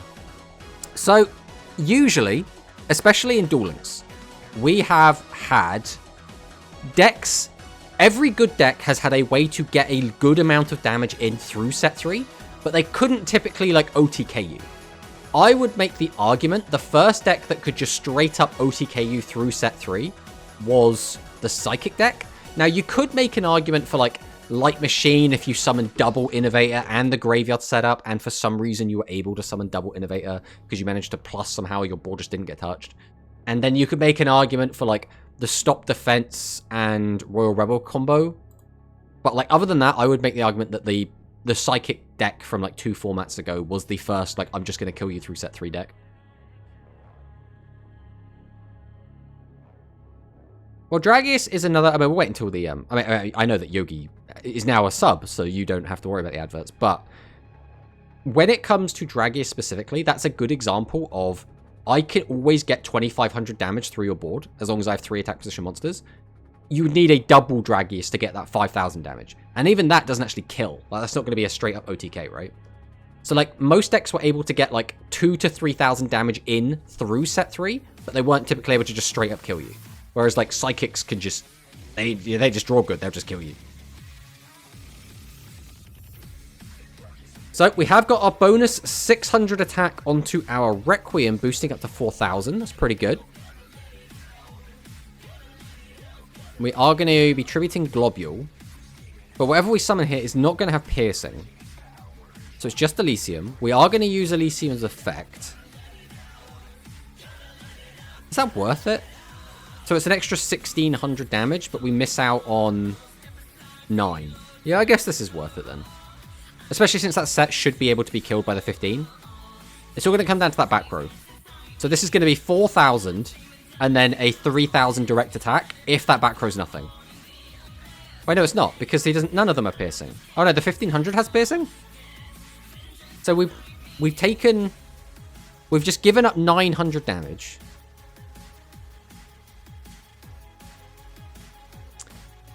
Was that play even worth it? Because we would have done 14 if we had just... No, because we wouldn't have gained the 5. So we would have... Yeah, it would have been 900 damage. I don't know, man. I don't know. I don't know about that play. Not a fan. Waltz is here. Hello, Waltz. Hey, I don't have time to tune in for long, but how's the new box looking? You think it's going to shake up the meta? I think it's going to have an impact. I don't think it's going to dethrone the top dogs. I think, realistically, Metarian is still going to be the best deck. Realistically, Light Galaxy is probably still going to be the second best deck, but we might see these newer decks kind of fight for that kind of third deck spot. So we discard, we search for the Secret Order, activate Order, bring back Galactica Oblivion. So this threatens one of the guys on the board. But this is one thing that Light Galaxy is quite bad at, is chewing through a big board. Right? Light Galaxy like it when you leave, a little weak guy on the field in defense, or, that monster's got really low defense points, so I'll change it to defense and pierce over it.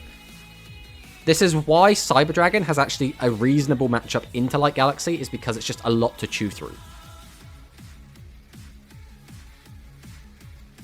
Now, bad-mouthing normal monsters, them's fighting words. I mean, that's just how I feel, man. Yeah, I guess I was more referring to the need to really be careful. That was implied in the OG comment of Dwan's. So what like Dwan says is like still makes sense, right? If you're playing against like Matarion, typically you want to leave one monster face up. You don't want to just have your whole board face up. That was actually a really good hit with the Universal Storm. But like against some decks, just it doesn't matter what you do. It's like if you play against like Dragia Star, they're just gonna pierce through you anyway. They don't give a shit. I'm a Light Galaxy enjoyer, so that's good news for me. Then out of nowhere, a week or two later, a single Worm Order player comes in and sweeps the tournament. Yeah, we were talking about Worm Order before. I was tempted to play Worm Order today because I want to give it a go. I want to give it like a fair shake. But it lacks like...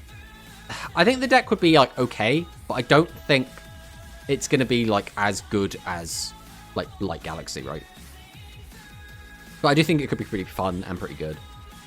So our only hope is that everyone plays Matarion in Goha Cup so we get to skill changes and murder Matarion. Yeah, so anyone that is planning to play in the Goha Rush Cup or Goha Rush Festival, please play Matarion, make top 100, and get them nerfed. Come on, guys, we can do it. We can band together. We can make all top 100 Matarion, so it has to get nerfed, right? So Konami can ignore it no longer. Tribute to the Doomed, so needed for Light Galaxy. It's not even, though. Like, the deck works completely fine without Tribute to the Doomed. Well, there goes a win for Light Galaxy. You can play it, and it works really well, but I don't think it is actually 100% necessary. Dark Galaxy having that anti-light does mean it will have a small benefit versus the top decks of the format and might see strong representation because of that.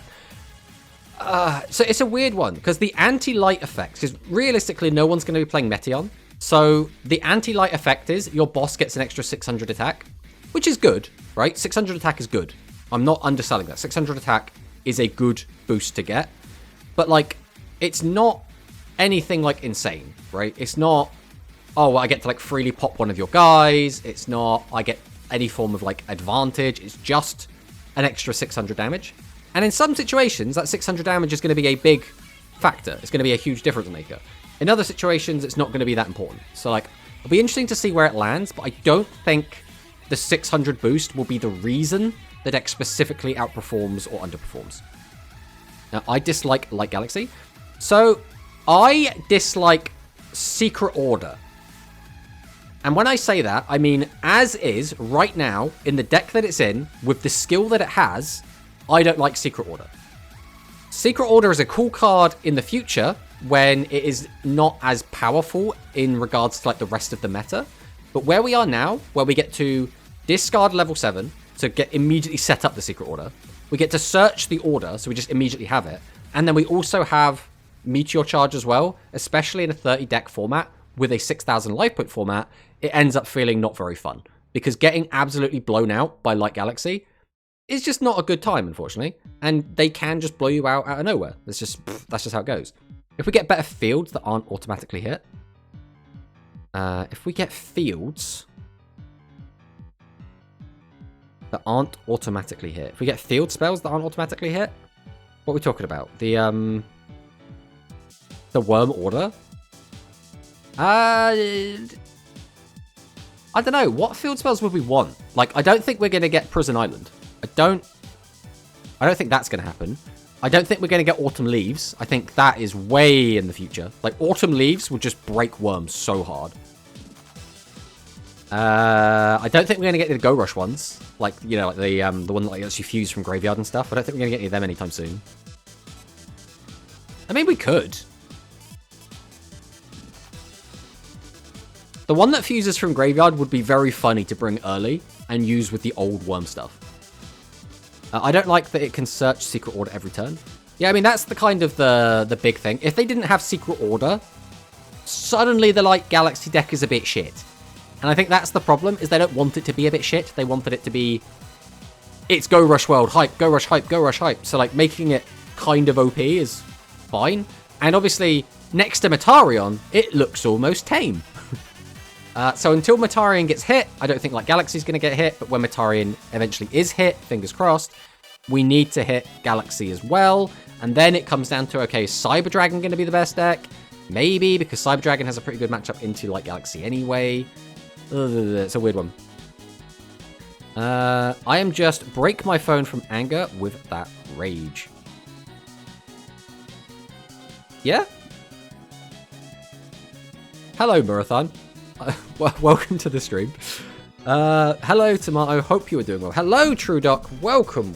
Yeah, we're having a great day. It's new box day. We're watching a tournament. We're currently spectating the semi-finals. Everything is great. Hope your day is going well as well.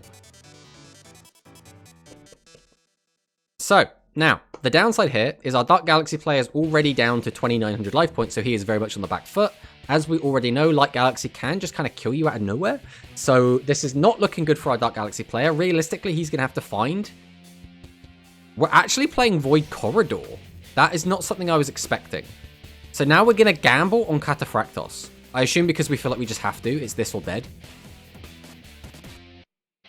I don't think that's what we were hoping for. Oh, okay. We have double boss in hand then. We must do. Because now we can use Globule, tribute it off, get out another boss. Which is still not safe. We are still not safe with this. I mean, to be fair, the Light Galaxy player would need to find double order or like order tribute to the Doomed or something along those lines. The limit 1 on the Worm Field spell does feel so bizarre. I don't actually like the new Worm Field spell, so it's weird that they've done it, but I don't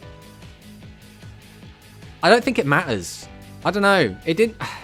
So, as to my recollection, that field spell, Silver Mountain of Blistopia, didn't see a ton of play. I think I'd most of the time rather just use Peaks anyway. Let's solve this by adding 4 new stronger decks. I mean, power creep is the name of the game, but thank you for the follow, Murathan. Welcome, welcome. Good to hear, Tomato. Thanks, I'm doing well. Glad to hear you're doing well yourself. Hello, Sakadetsu. Hello, Yogi. Psh. The Wormfield is okay, but it's just too slow to set up the graveyard to benefit from Build Dragon, not gonna lie.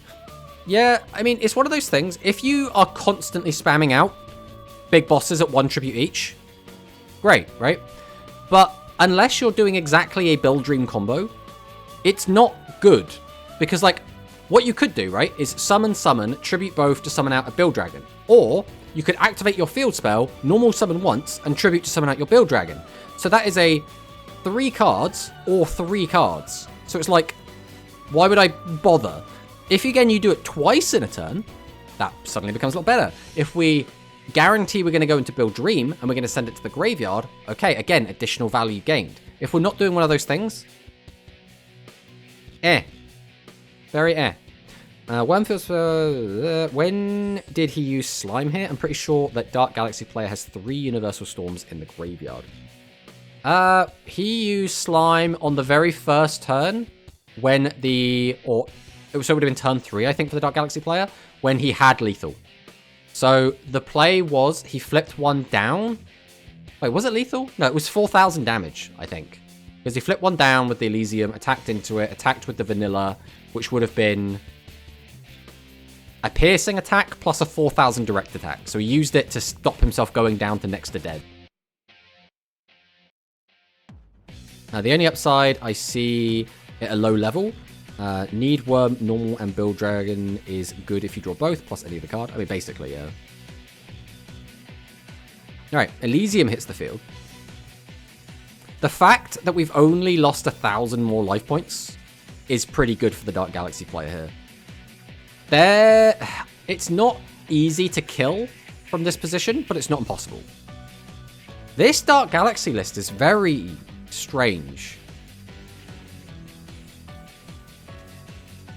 Like, I'm not a big fan of this other 15. Maybe you're just playing this because... But you'd always play the other one. It has 100 more defense. Unless you're playing both. So you'd be playing this instead of, like, Parashroom or instead of Gunray. Which I guess is fine. It gives you more opportunities to draw into it. The only problem is it does make you weaker in exactly this matchup, right? Having a bunch more 0 defenses in the deck means you're going to get bullied a lot more. I'm back. How's it going? Hello, Hikari. We are currently watching a semi-final match between Dark and Light Galaxy. I believe Light Galaxy's up a game? No, I meant, why did Light Galaxy use it? It was 3100 damage. I mean, I can't... I'm now not remembering if I'm remembering the first game or not. But, like... In one of these games, the Light Galaxy player used Slime when there was a 4000 attack Requiem on the field. That might have been last game, though. You got to remember, Dwan. I'm looking at this monitor, I'm looking over here to read chat, and I'm paying attention to the game at the same time. I am not paying 100% attention to the game.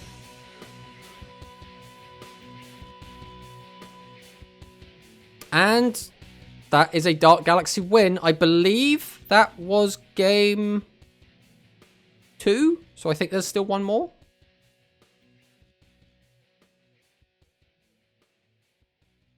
I completely missed that.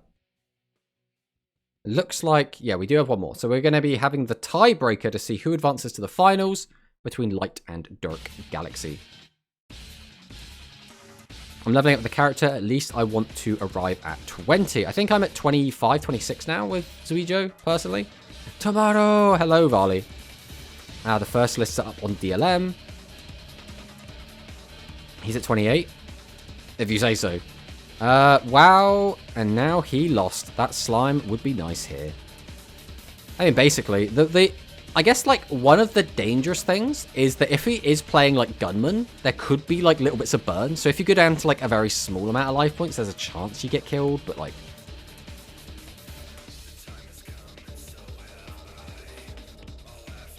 For today, I'll just take a second copy of the card and stop. Make sense? My characters at max get better. Listen, right? I'm commentating a tournament.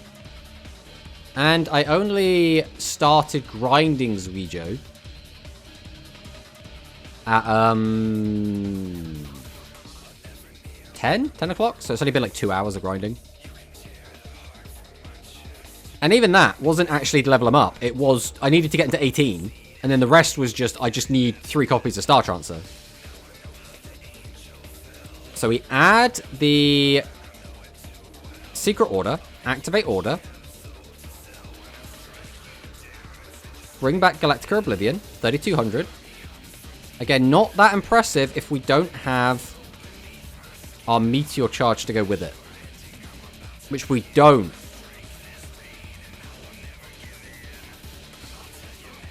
A Meteor Charge would have gone so hard here. Would have been such a good chunk of damage. Because in this matchup, whoever like loses a big chunk of life first, I feel really gets put on the back foot. Because both these decks want to just kill their opponent out of nowhere with a bunch of piercing.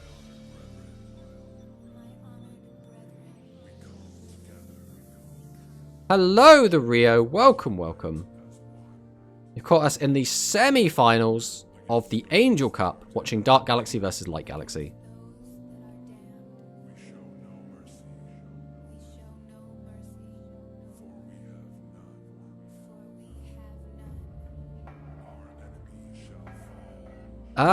This is, what happened? What happened here, guys? So, there is quite a big problem with Dark Galaxy. In that, typically you'll play about 8 tribute monsters, which is quite a lot. And this is one of the things we went into when we did our, like, breakdown of the set. That sometimes you'll just kind of draw them all. I mean, it has to be 4 tributes, right? Why would you not draw? Wait, what? Oh, we had the negate attack. Okay. But we only got 1 draw this turn. Okay, this... Well, I suppose if you had a normal summon in hand, maybe you wouldn't... Yeah, but then if you had this, it wouldn't matter anyway. You would still just... Because 2 draws, you're going to find a normal summon in 2 draws. Activate Transfer. I don't know how we beat triple monster, triple set Light Galaxy with only 5 cards, though. Like, this is a valiant effort. We're giving this a go.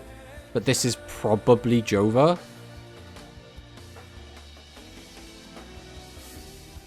This is the problem I'm seeing with Dark Galaxy. Too many tributes. I mean, yeah. I've been grinding level 10 times 3 each since it came out. I've been grinding at times 2 because I want to get maximized rewards. And you only get like 2 rows of rewards, I think. I don't know. I don't know how Duel Links works. I'm just a tourist. With the power of friendship and a disconnect. I feel like Elysium should probably be a one-off. It's awkward because if... So first off, if you get Elysium into the graveyard, you can bring it back with Cataphractos, so it's an extra target for that. It's also an extra target for Star Transfer. And it's an extra target for the skill. So just having more of it is generally quite good. Plus, if you have Globule and you want to be putting cards back into your deck, you want to be summoning off of it, but then if you've got a Star Transfer, you want to go like Star Transfer into Requiem, so then it's like, well then, if everyone uses Globule, then I lose out on that piercing, but I want the piercing, so instead I'm going to summon out the other boss monster, and you increase the odds of having another boss monster by running more Elysium. So like, it's a hard balance to find. It's not easy. I mean, this... We need a Secret Order to kill here, right? Or a Galactica Force. Okay, we have the Secret Order. Okay, this is so Jova. So that's going to be Light Galaxy advancing to the finals. And that means we will be seeing the fall of a Dark Galaxy in the top 4.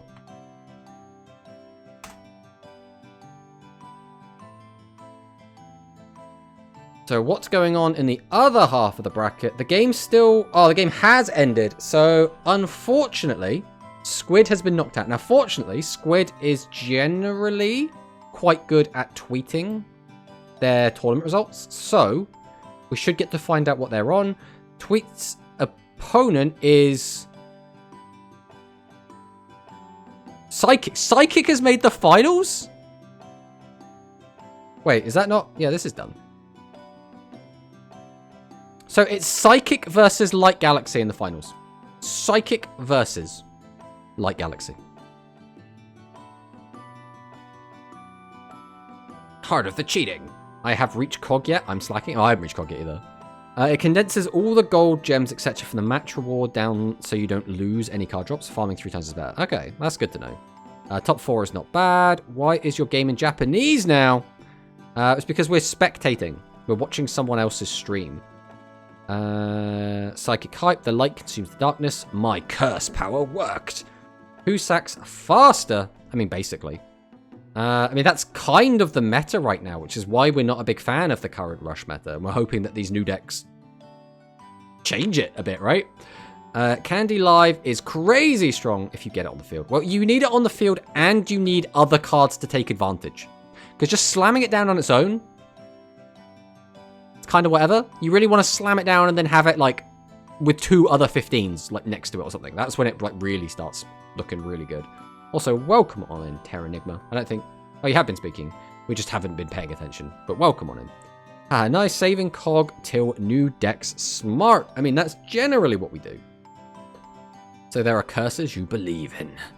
Has Worms been on stream yet? Considering going into the old box to get the cards. Yes, Worms were on stream. And I think it was Yuke playing them, and he did end up winning. And he made top 8? Is that right? I'll have to like double check that. Was Yuke playing Worms? Has anyone been paying attention?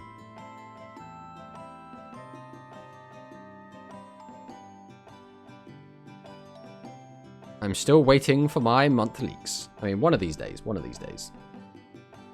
Yuke was on Dark Galaxy. Okay, so that was... So who do we not know in top 8? I think it's just... Well, that's top 4. Who was in top 8? We don't know. Mutin. We don't know what Mutin was playing. If we get Mutin's deck, and then obviously we get Squid's deck, we will have the entire shebang.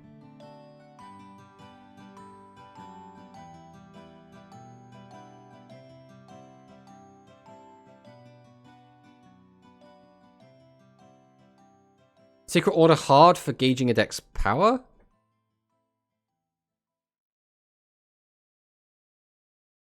Oh, single elimination. There we go. Single... Oh, I don't know why it's secret order when it's SE. That's just massive brain fart moment. Grand on Sunday should be good for info. Well, not to mention, double elimination is also pretty good for that sort of thing. So we'll be able to get more information from monos as well on Monday. But yeah, basically, as many games as possible against as many different decks as possible is what we're looking for.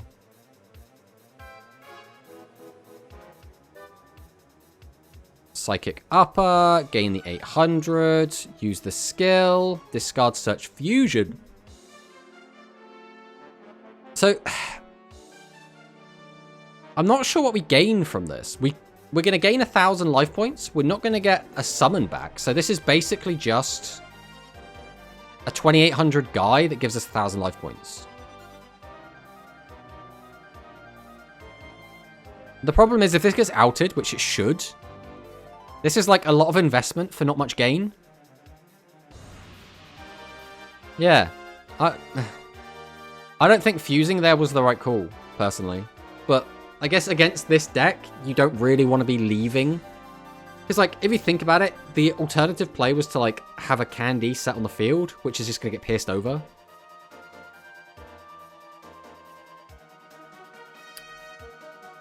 Nice mill. Damn, got outed. It's still always going to be the issue, right? Is if you just invest that much into a monster and it just gets taken out. This Psychic deck is better at gaining life points than Aqua. That's kind of been the vibe I've been getting off of it. Because, like, Aqua is almost now just like an advantage gaining deck. It's a deck that just draws a lot of cards. You can search Secret Order, yeah. It's pretty good. It's pretty good. That's why it's one of the best decks. Candy Live is good, but you need a lot of resources to fusion, and the skill is not as consistent. Yeah, exactly. I don't think the card is bad. I don't necessarily like going into it on your first turn when your opponent doesn't have much going on. If your opponent's got, like, this board with, like, 3 attack position monsters, I'm like, yeah, Candy Live's going to go hard here. But, like, if it's just gain 1,000, it's basically D and Keto, right? It's just D and Keto with the Cure Master with 300 more attack.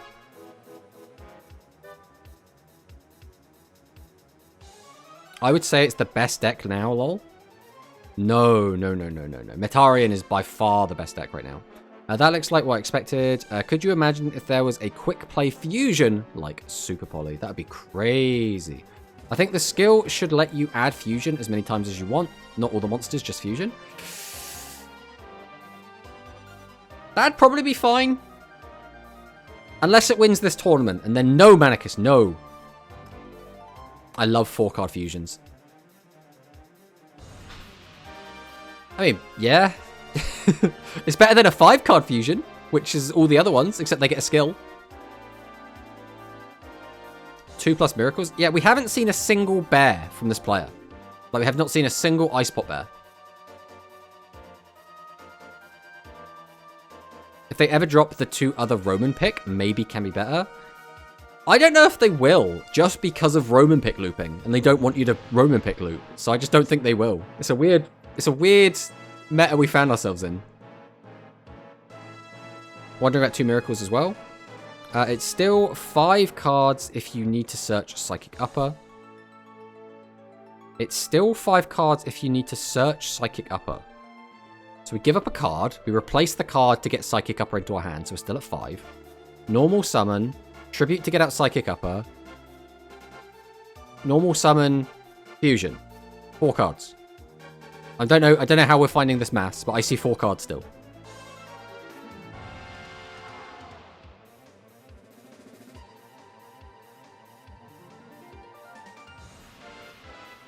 GG Galaxy.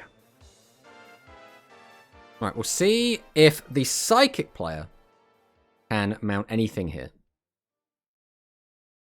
Then what you summoning off our effect?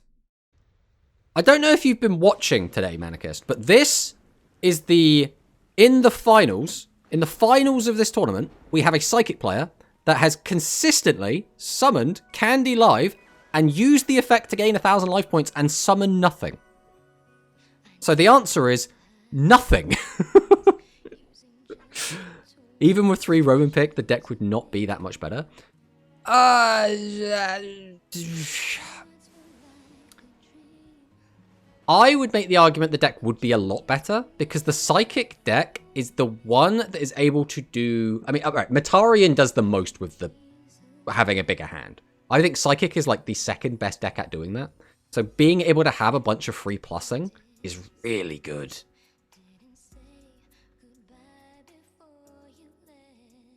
You can mill a level 7 now? What, with the Secret Order skill, you can ditch one. With the Psychic skill, yes. You can, once per turn, you can send specifically Prima Gitana, or a 1500 vanilla, or a Candy, or a 400 attack monster. That's kind of the gist of it. You can send via skill, that's why Miracle makes sense. I mean, yeah. If you can't use both parts of the skill, though, so search or send. Well, yeah. But like that's the same for every deck. I don't know what your point is. It's like, yes, if you use one of the other fusion decks and you summon, like you still won't be able to search both. Well, I mean, except for Dragon. Dragon is like the exempt from this. That can search both. Pot of Avarice, is Potter in the game? No, Potter is not in the game. Speedy Performer, or the Fusion Material, or the 400. Yeah, I didn't want to like name drop them. I didn't feel like we needed to. Why does that card look so ugly, Pot of Avarice? Because it's like one of the pot cards. All the pot cards are ugly. Just like that, Psychic is Psychic's gone. I mean, that didn't even look close, really, did it? Psychic, though, congrats for making top 2. That's something. So that is going to be a Light Galaxy victory. So we'll go ahead and fill that in. What was the other deck? Oh, it's Squid. We never got to find out what Squid's deck was. I'll have to check Twitter and see if they have tweeted. Well, you know, that's just how it goes, right? Why couldn't I open like that? It's just be luckier. Just sack. This was the finals? Yes, this was the finals. Light Galaxy kind of busted and brain dead. Yeah, it is very easy to play. Light Galaxy is very simple to play. It's still kind of fun. But yeah, it's hard to misplay with the decks, put it that way. Yeah, it's more realistic, I feel. The meta is saved! Well, at least Metarian didn't win, right? No Metarians in finals. No idea if anyone joined with it. Yes, there were a lot of Metarian players. They all just got knocked out. We had a Metarian in the top 8. I don't know what Mutin was playing. He doesn't typically play Metarian, but he could have been. One of the Metarian players got knocked out by Squid. Squid actually knocked out 2 Metarian players back to back. So if we can find out what deck Squid was on, that could give us a lot of good information. But like we'd have to find out. What's Squid's Japanese name? It's like Ika something. Ika Flower? Ika Flower.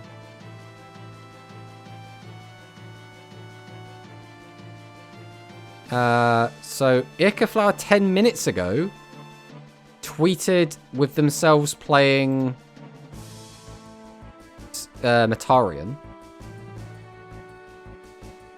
That's about all I have. They might have been on Metarian.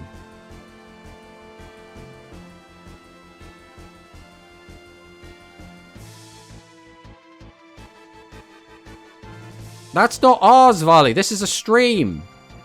This isn't ours. I beat one in round 3. I mean, I lost one immediately. How many Metarian overall? There were like at least 4. I think there were at least 4.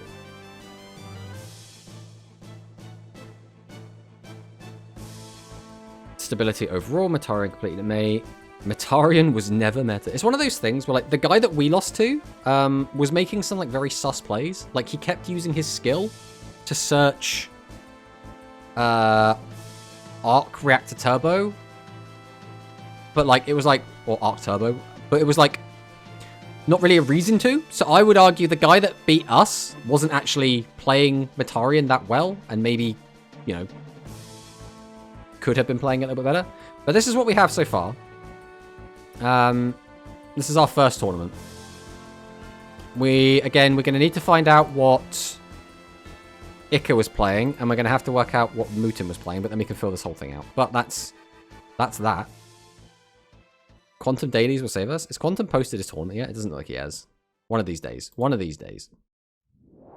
But until then, I think it's time to take Dark Galaxy onto the ladder. So, let's jump in and play some Dark Galaxy ladder games and see what happens. Whoa! In like 2 hours he'll post. Well, whenever he posts it, we'll try and jump into that. And I would love to play in some Quantum Dailies for New Box. New boxes are always really exciting, because it's kind of a pain, because Quantum's tournaments start at 10 PM for me, which is quite low, quite late. So I don't really appreciate the time they start, but like, a new box, you're not going to say no, are you? Okay.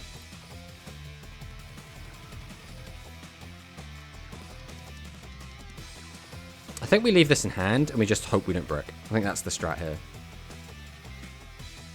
Like, playing this just feels bad no matter how you spin it.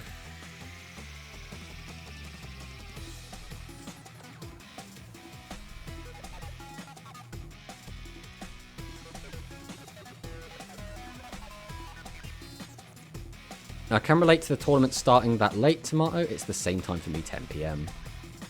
Oh, hello. What are we playing against? Ah, it's just heroes. Okay, why are we playing these in heroes? I guess, yeah, to each their own, I suppose. And then we send Recital? So we're going to fuse these two together. Is this like heroes, hero-less heroes? I mean, it could be.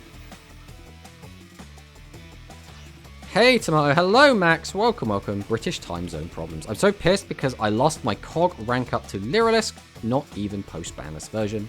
Playing Raid Raptor at Legend 5 with them. Well, you know, just casually make the Cyber Dragon boss. I feel completely blanking on his name right now. Ooh, okay, this hand is actually kind of nice, not gonna lie. I think we always do this. We always do this. What is this? Oh, we have the Universe Storm as well. That's quite nice. We'll use this now. Just get rid of that. I can't use you. Normal summoned. Okay, that's good to know. So, I don't have to worry about piercing. So, we will just summon this now. Activate destruction. Target this. Yes. We will add Trancer. Now, like attribute 2. Summon one of these.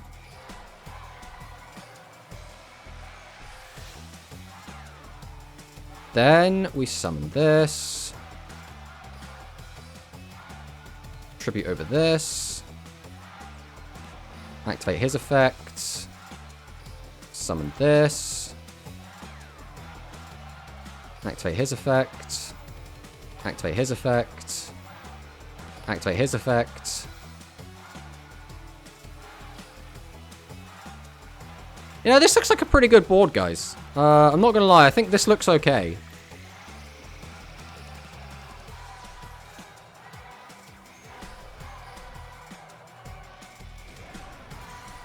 I think this deck's pretty okay when it works, guys. I think it's okay when it comes together. When it works, it seems okay. I'm just saying. Gosh, the amount of times you've got to get wins with so many times just to struggle with the rank up, yeah, it is a bit rough.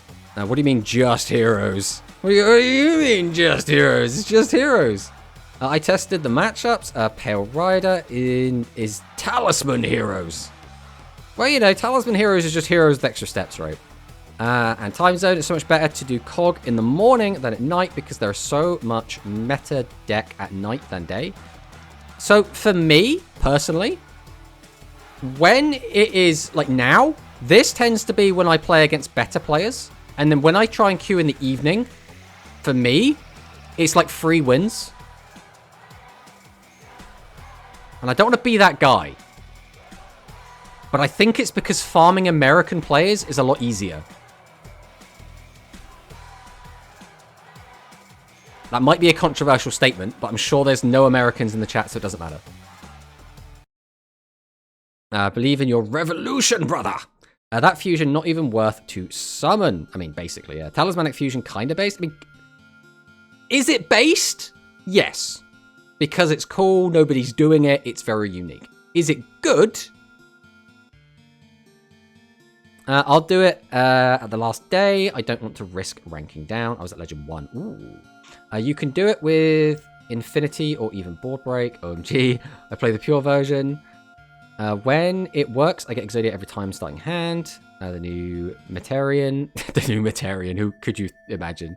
I don't run Infinity. I run Blizzard. I don't know if the Infinity version better. It looks good, but you haven't faced me, Tomato. The half-life point cost is very risky. Why you don't run it? I mean, Infinity is really good, but like... I'm American. I mean, you could be American, Valley. That's fine. Not at all controversial. I'm one. America. Yep. Not even going to be mean, but the American player base, being so large and having varying skill levels, makes them easier to play against. It's like... Again, I don't want to be mean, but I think the better way to look at it is, in the evening, when the American players are all up and about, the Japanese players are asleep. And the Japanese players are really sweaty and really good, and they really try to win. So, like, that kind of counterbalances. The Europeans, they're kind of up all the time. They don't mind, right? Whether it's my morning or my evening, the European players are always about. So it's not, like, anything positive about Europeans. Even though, you know, Europeans are pretty cool, guys. Anyone from Europe in the chat? You guys are pretty cool. Infinity give you an Omni Negate, which is pretty good, and Blizzard in the main deck is also strong. I run Fuzzy Lanius just for the discard. That's okay recover. And filling the hand plus extra special summon. Zuwijo, more like Zuwijo. Hello, Zaki boys. Welcome, welcome. Japanese players are so ass. Not at Rush. At Rush, they seem to be pretty good. Yeah, we never sleep. We do our chores. You're not even a real European anymore. So, people seem to not understand, right? The UK is part of Europe, right? We have left the EU, which stands for the European Union. So we have left the Union. We are still a part of Europe, right? This is a common, like, misconception. But we can't just, like, leave, right? We would have to have our island move very far away in order to actually leave Europe. And when a few of us that exist are fairly dedicated. Oh, yeah. When I'm at the Lewinbury. Yep. All right. Let's... Actually, we probably should have saved that one. That was a really good blowout replay, which is always a good one.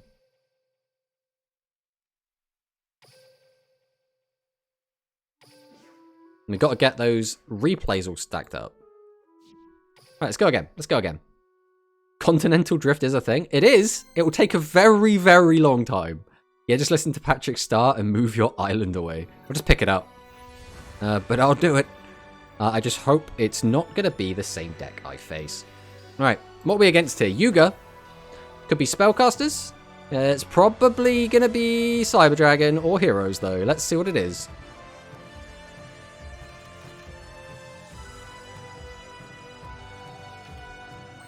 Star Trancer. I mean, Star Trancer is good, but, like... This is actually a really annoying hand. Because I don't really want to just give up both my Pale Riders for free. I don't think we can sit on both of these. I think we have to get rid of one. I need 4 draws. I can't end with, like, this many bricks in the hand.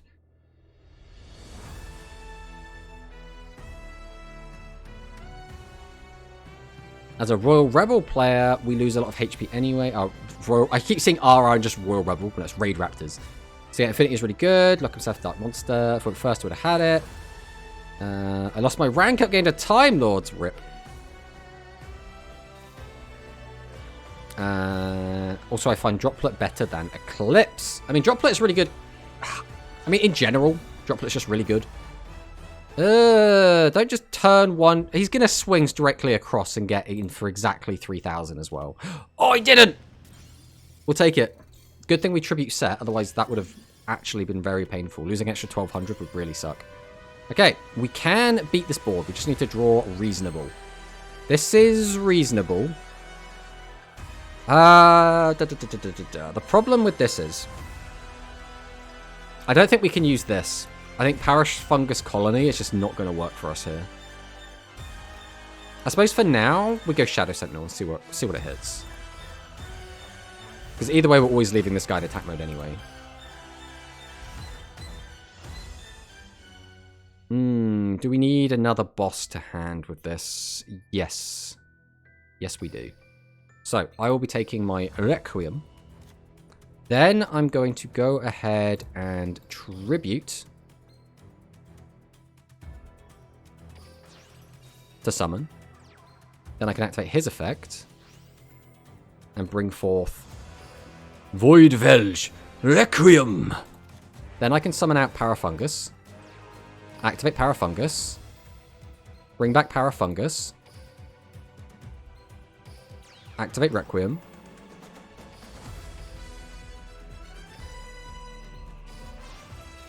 How much damage is this? 44 over this would be 32. No matter how you look at this, this wouldn't be lethal. So I think we just set this. Although putting more cards back in the deck is also not bad. How much am I going to get punished? Well, either way, he might just draw back row hate, so I think we are going to activate the TSA here.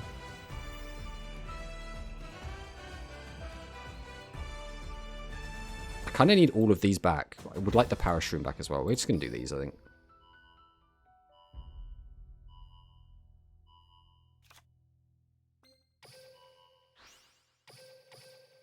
Beat over this. Does this make any difference? We'll just swing over this. Boop. And we'll pass.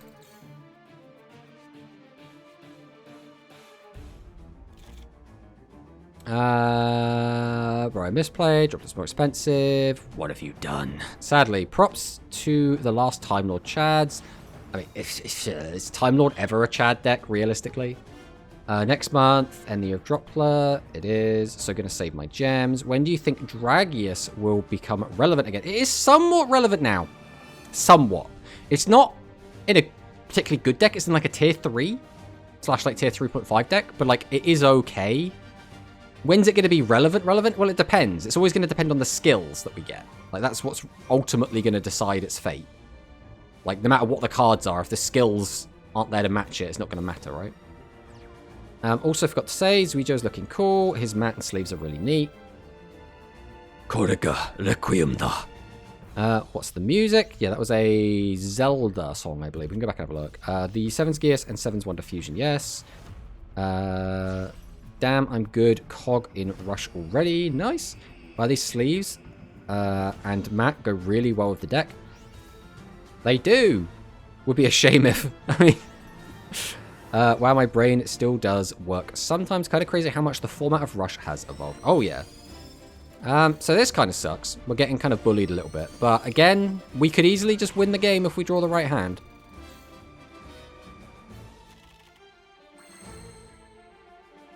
I mean, this is a hand. Are we summoning this in attack mode? I think we always are. Especially if we mill, like, any of our big boys. This becomes, like, so good. That is...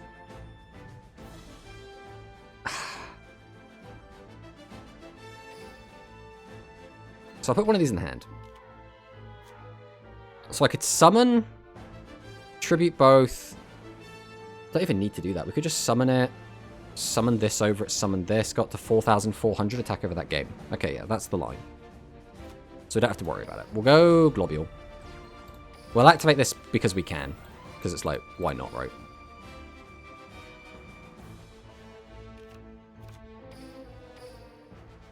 We'll just tribute over this to summon this. Activate the effect. Summon this. Summon this. Activate. And then we just boop. We boop him in the snoot until he stops breathing. Easy peasy. Yeah, it's stupid that the skill basically determines the metagame. I mean, that's kind of just Duel Links in general, right? I find it... There are some decks that will just play regardless of skill, right? Like Live Twins, right?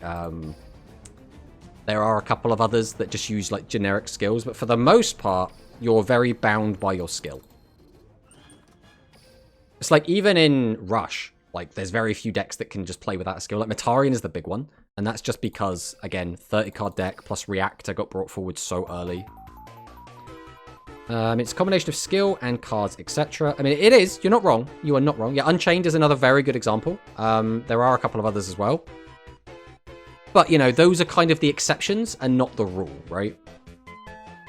Dr. Stupid, hello. Hey, Tomato. Are the new candy stuff any good? It did just take second place in a tournament. So, early forecast, it's doing okay.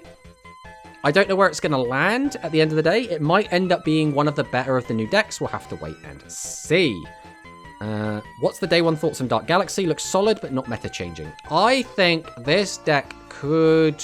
Like, if you just draw well, it plays a little bit like Light Galaxy, in that if you just open well, the deck can pop off and just absolutely murder people. If you don't open well, the deck can still kind of hang in there, because the deck has, like, a lot of ways to plus, which is always going to be a positive. Is it going to, like, really shake up the meta? Realistically, I don't think it's going to dethrone the top two. Like, Metarian, I think, is still just going to be the best deck, right? I either want to build Void Villager or Light Galaxy. I don't know which is better. That is a really tough one. I would wait a bit and see which one ends up performing better, unless you just like the way that one plays more than the other. Both of them will be getting loads of more support in the future. When their fusions come out, both decks are very, very good. I would say, like, neither deck becomes, like, a top-tier deck. I mean, obviously we have skills and stuff, and there's different metas, but, like, in the OCG, neither of them were, like, insanely crazy, but both of them were very respectable, strong decks. So, like, yeah, that to look forward to. Yes, how the heck do you have all this knowledge of everything? It's not everything. I've played the Japanese OCG of Rush. That is just it. That's how I just know things about it, because I have experienced them, right? Yeah, I don't like the fact that they added search in Rush Duel Links. We got Gadget in Rush now, and they cannot search the deck. I mean, it's just the skills, right? Like, none of the cards search, so I guess that's fine. And it does create an interesting design space where you can now make decks that are more or less consistent. Realistically, the game has already drastically changed by having 2,000 less life points and having 30-card decks. That already messes things up. Like, maximum decks are so consistent in Duel Links, whereas in OCG, they were never consistent. Like, it's like, even when you play a dedicated maximum deck, usually you're looking at 1, maybe 2 maximums a game. In Duel Links, you can get more. I don't know, it's a weird one. And especially, you can't, like, find it very quickly as well. That was kind of the big thing. Wait for more support then, because, like, I want to wait. If you want to wait, you wait, right? The problem is, if you wait too long, you'll miss the boat, right? So, for example, we might not get more Light Galaxy and Dark Galaxy support for a very, very long time. So if you wait until it comes out, suddenly it's like, well, now a lot of the hype of the deck is gone. It's a weird one. Yeah, very interesting design searching. One of the cards that determined an entire metagame in Rush. I mean, at least we don't have Gate, right? We don't have Parallel Birth Gate. Saving Grace. Is that Zuwijo's Wilsvelga? And he's not even playing a Zuwijo skill. He's just leveling him up. Okay, well, this will be our gold 5 if we win this game. Let's see if we can. Globule. I kind of think I would rather hold a Globule. Just because if 2 Globules get a grave, I've now lost a lot of ways to recycle cards back into the deck. And this can get a boss monster out, whereas this can find us a boss monster. And I think being able to get one out is usually going to be more valuable. But this looks like it's going to be heroes again.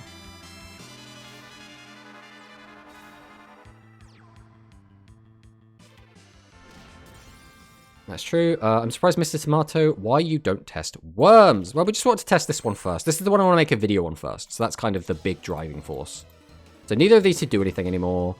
We don't really want to use that if we don't have to. So we're probably going to just do like this. I'm going to set. I'm going to go ahead and tribute. We probably should have summoned this first, realistically. But like, I don't think it makes too much of a difference. We'll go Void Destruction on Pale Rider.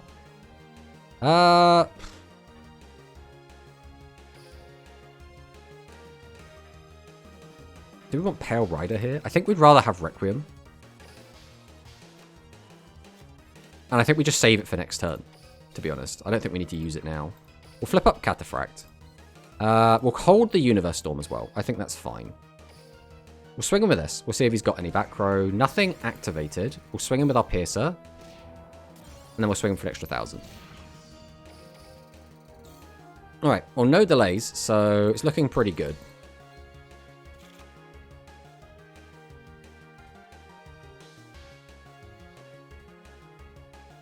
The cog ladder littered with Japanese players. Be wary. So I haven't found any of them yet. Lots of tickets expiring in 2 days. Watch out. Yeah, I actually just went through and cleaned all my tickets out a couple of days ago, so I'm actually quite good for that. It made Protagonist deck tier 1 on release of the world, so as far as Konami's concerned, it was good design. Yeah. Icaflower was on Matarian. Okay, I thought they were, but now we know. So they actually managed to defeat 2 other Matarians. So that's what happened. All the Matarians played against each other, and then the Psychic player managed to come in and beat the Matarian. Oh, do we just do this now? This is very funny. Go face down, Avion. Nerd. If that actually stops his fusion play, that is so funny.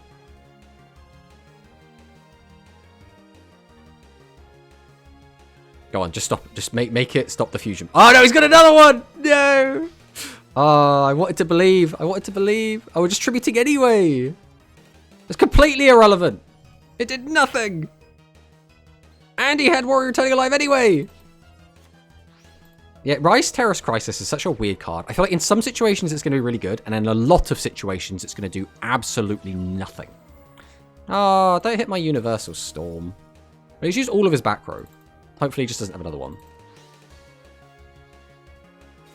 Maybe I'm a bit too biased since I'm really into the Rush OCG format.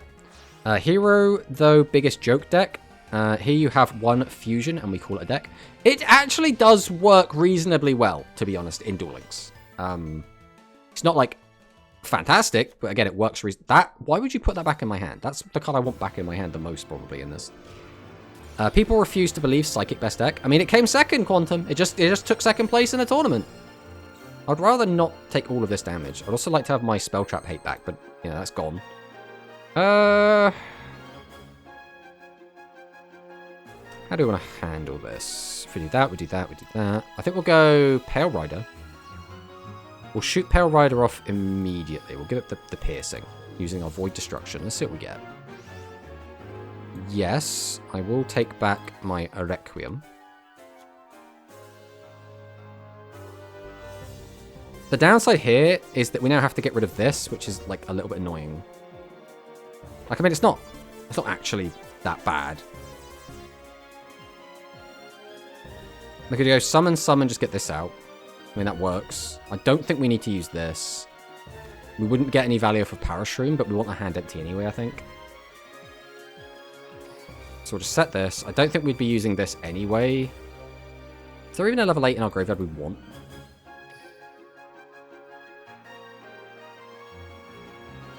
No, we're fine. So we'll set.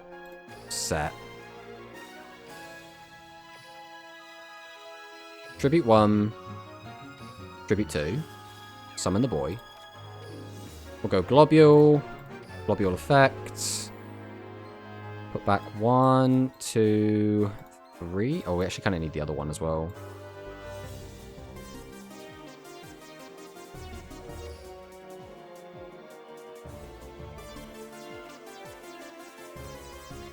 Normal summon by tributing this. Activate the effect. Activate the effect. And now, guys, the back row is just nothing, right? It's just nothing. See? It's just nothing. We willpowered it into being nothing and won because of it. And that is another good replay, so we'll grab that one as well. What it lost to? It lost to Light Galaxy, as Cyclone Valley just said. I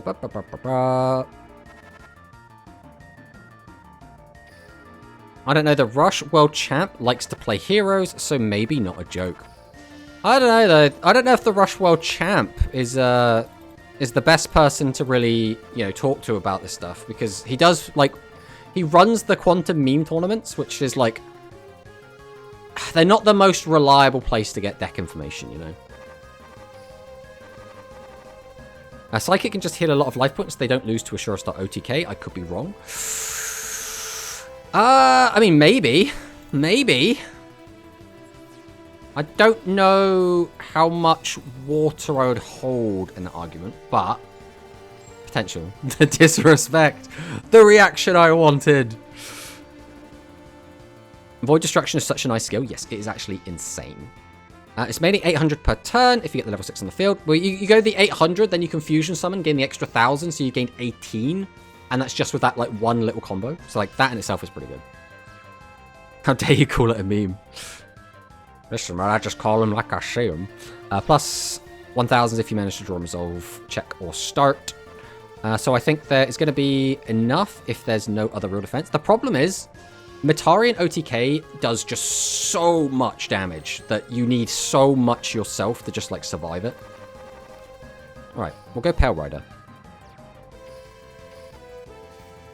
Let's give Pale the old Pierce. There's a really bad Mills, but, you know, it could have been worse.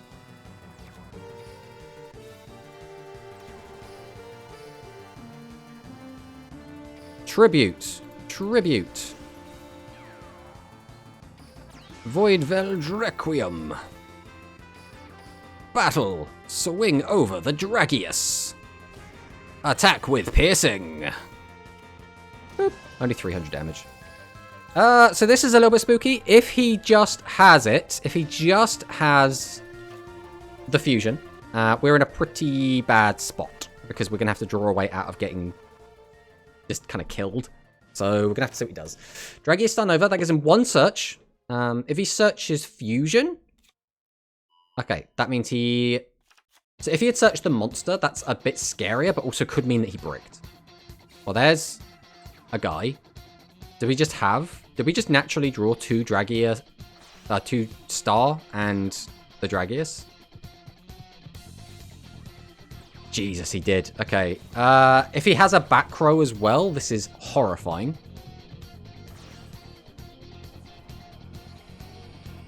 Let's see what he does. We need more generic back row that stop attacks. Yes. That is the biggest... Oh, and the back row, bro. Alright, we at least have something to deal with that. So we need to just find an average hand, and we should be fine. This is fine. We'll go Glob. We'll go Storm. We'll get rid. We'll go Cataphract. We'll activate Cataphract.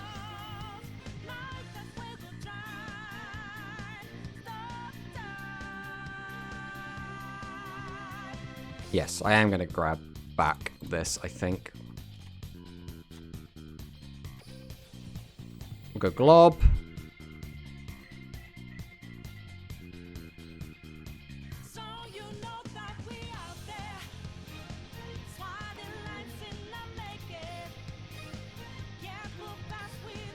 Treat as two tributes. Activate the effect.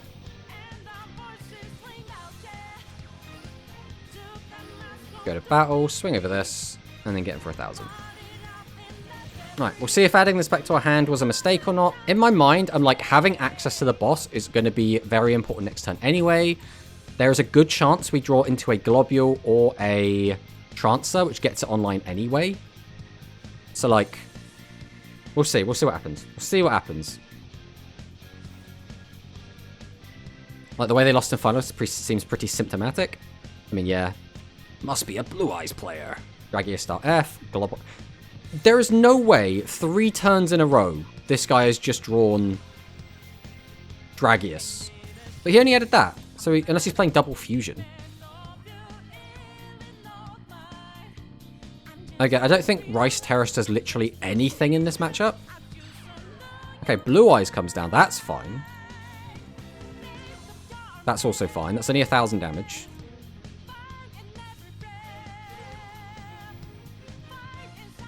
And that's 26, guys.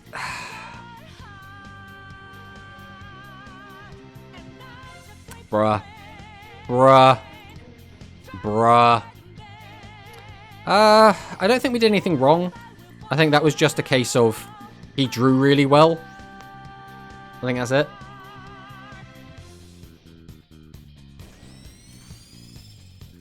Man, that sucks, bro. We needed the Cataphractos. We didn't need the Cataphractos. We could have set the Cataphractos, but then how do we know he's going to draw a 3,000 monster and a TSA to know that we needed to do that?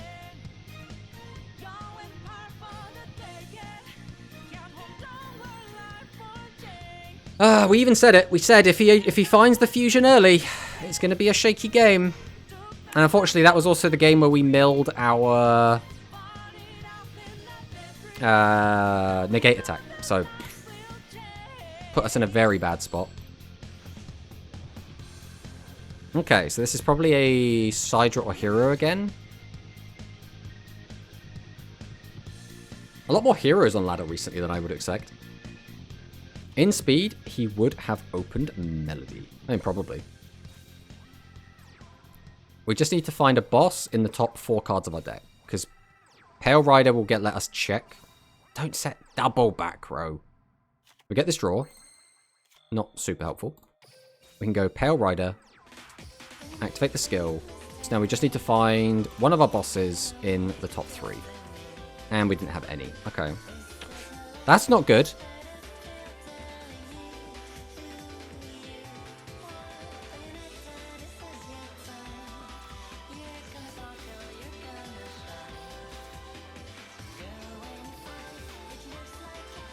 Alright, I think we are going to get this out of our hand. I want to apply pressure, and I want to almost guarantee we're going to kill both of these guys. So let's see what he's got. He has got a delay. Okay, so it looks like it's Cyber Dragon. And we just hit 2 vanillas. Which, if this ends up being like a proto, then I'm going to feel pretty bad, but... This is nothing, though. I faced a guy that drew the maximum excavator 2 turns in a row. Well, there goes TSA, which is probably fine. Just double barrage, bro. Come on. Come on, bro. And I still won somehow, but damn the luck. Okay, well, here's a proto. God, losing the coin flip sucks. Him having double back row removal sucks. Us not finding a boss in the top 9 cards of our deck sucks. Him having the one of legend on turn 3 also sucks. Saving grace is he doesn't have a second monster. But this is a trap card. Like, I know this is something he can use. So, like, I can summon a guy, try and push in, but he's going to stop the attack.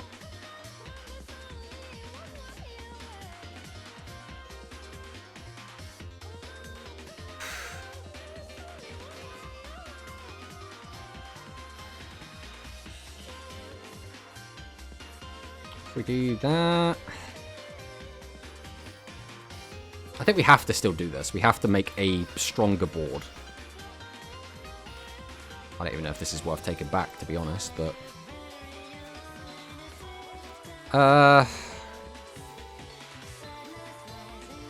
We're going to summon...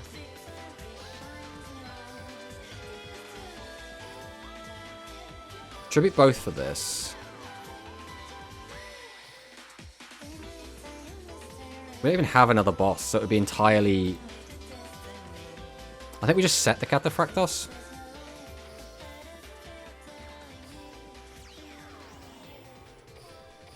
And then he'll stop this attack.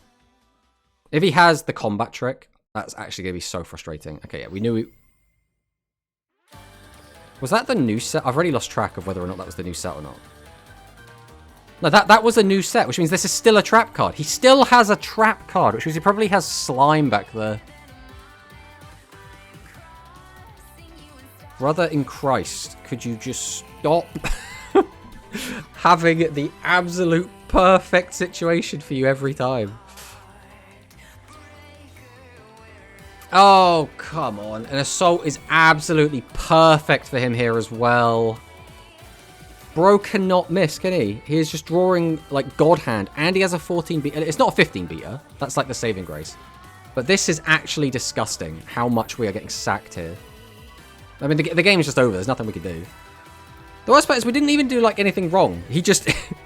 he just drew, like, the absolute God Hand every single turn. And there's nothing we can do about it. That feels so bad, bro. I feel like we didn't do anything wrong in either of those two games. But we just got absolutely sacked. It is what it is. It is what it is. We'll just go again. At least there were 2 back-to-back as well, so they don't, like, cut into our 5 win streak if we want to try and cog. But man, that's so rough. That's so rough. Tomato, when opponent plays literally any card. Come on, bro. But it's one of those things where quite often you'll be sat there yourself and you'll be like, oh, my hand doesn't really do anything. Or, oh, this is, like, not the perfect... like, situation to be in. But then every time your opponent plays, they seem to just always have the God Hand. Guys, this is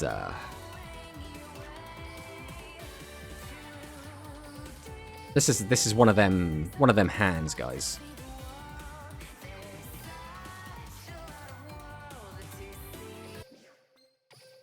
Oh, thanks, music.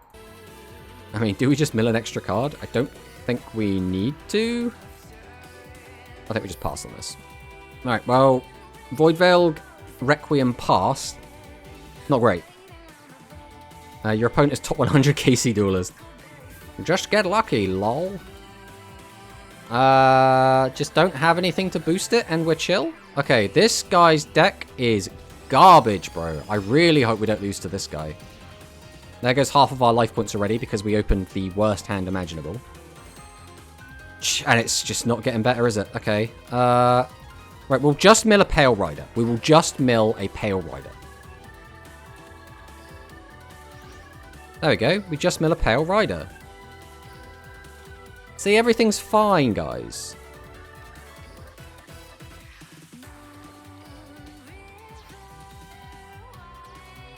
Activate Star Trancer. Summon out Elysium. We'll go Pale Rider. We'll set. We'll set. Go to battle. We'll swing over. Boosh. And we'll swing over. So this guy's on Urabi, so he might be on Rex as sort of the kind of free-to-play list. Not Hammer Crush Deal. Watch him snipe like the only card I need. Hammer Crush Deal. Okay, that's good that he's got rid of that. And he hits the only trap card. Am I actually about to die?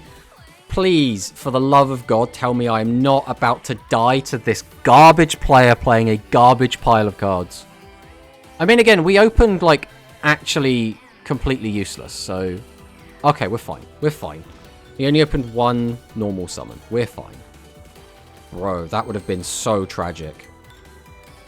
Alright, Universal Storm. Hit that. We'll set. We'll set. We'll activate. We'll grab back. I mean, it has to be Requiem here. We'll go Globule. Activate Globule. Kind of need the other Globule back. Nah, screw it. We'll put back. It doesn't matter. We're going to win this turn. It doesn't matter. I don't know why we're overthinking this.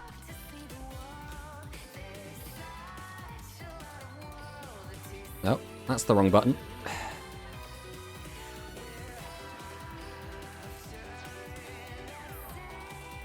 Summon this. Activate this. Activate this.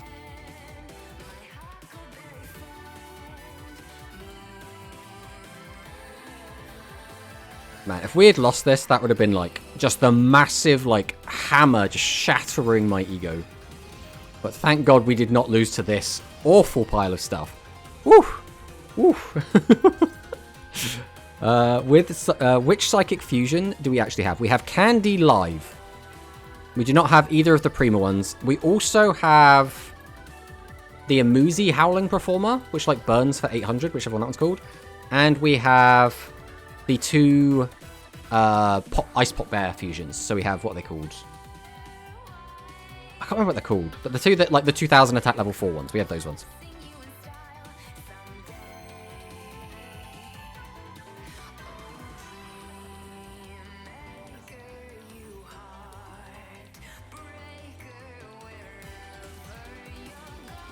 Wait, that's 25, not 26 tomato? What is up, Cyclone Barley? Why are you hyper-focusing on numbers? I specifically said it was something like 25, 26. I did not, like, proudly and confidently declare a specific number.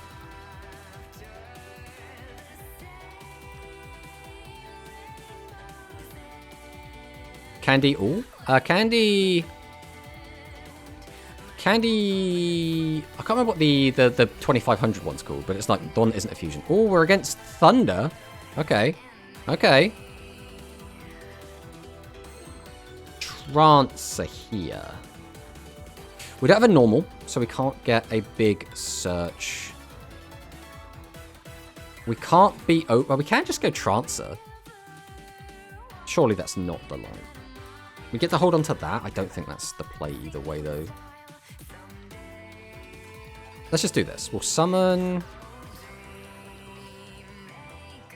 Tribute into this. Activate the effect. Get this out. Normal the Parafungus. We'll set this. We'll use this. Go to battle. We'll just swing. Get in for another 1,000. And we'll pass. Okay, the downside here is we have now got 2 globules in rotation. So if this one goes to the graveyard, which it most likely will, then we are going to have 1 left in the deck. That's kind of the scary bit. Did we get Omega Blast or featuring Omega? No. How we feel about the list so far? Also, hello, stream. I mean, this list feels pretty good. We're feeling okay with this list. Diabell Lilith. What an open by Thunder here. Yeah, not the strongest that we've seen. This is pretty good, however. Poseidon Adventurer is pretty good here specifically. We are also going to use Lightning Trigger. Reduce the attack. Activate the Poseidon Adventurer. Boost both attack. So this is a little bit spooky. Clearing both of these can be a bit awkward. But we did get to keep the Globule, which is quite nice. So if we just draw a reasonable hand...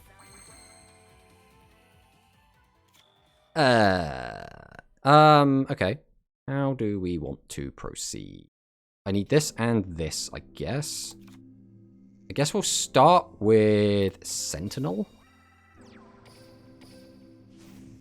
Void Destruction. Okay, we're good. We managed to find stuff. We'll grab back Requiem. We'll go ahead and drop the Universal Storm here. Get rid of that. Now, we can flip through that. We could also summon this, use its effect. It's probably staying face up either way. So we will use Cataphract here. I'm going to grab back another Requiem, I think. So now I can flip this up. We can activate the effect of Globule. We'll put back 1, 2, and... yeah, we'll do that. 1, 2, 3. We'll then tribute the Globule as 2 tributes to summon out my boy. Then we will go ahead and tribute over the Cataphract to summon out a second Star Trancer. Star Trancer's effect will bring out Requiem. Activate Requiem. Activate Requiem. Go to battle. Swing. Boosh. Swing. Boosh. And swing. And it's against the new deck, so that's also a good replay. Anyone living in a TCG area, please do not look at opponents' sleeves. They are not suitable for your eyes. Second candy, live secured. Yes, the 2000 is candy. Ooh. Okay, there we go. Right, we'll grab that one quick. Alright, let's jump into another game. And it's Amberbear Lilith for the bounce. That's pretty much it. Man, this deck is pretty fun. Like, again, I'm not convinced this deck is necessarily going to be like, oh, it's going to be a crazy, strong tournament contender, but it's very fun. The deck does seem relatively consistent.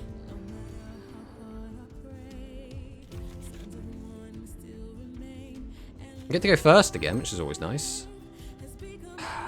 We can't use the skill turn 1, which is like the thing that sucks the most about this. And there's no point in cataphracting on turn 1 either. I think we do just hold this. We just need to hope we don't brick. That's always the scary part with this deck, right? We're playing so many high levels that we could just draw a hand of just all chonky boys and not be able to play the game. Drillzard hits the board.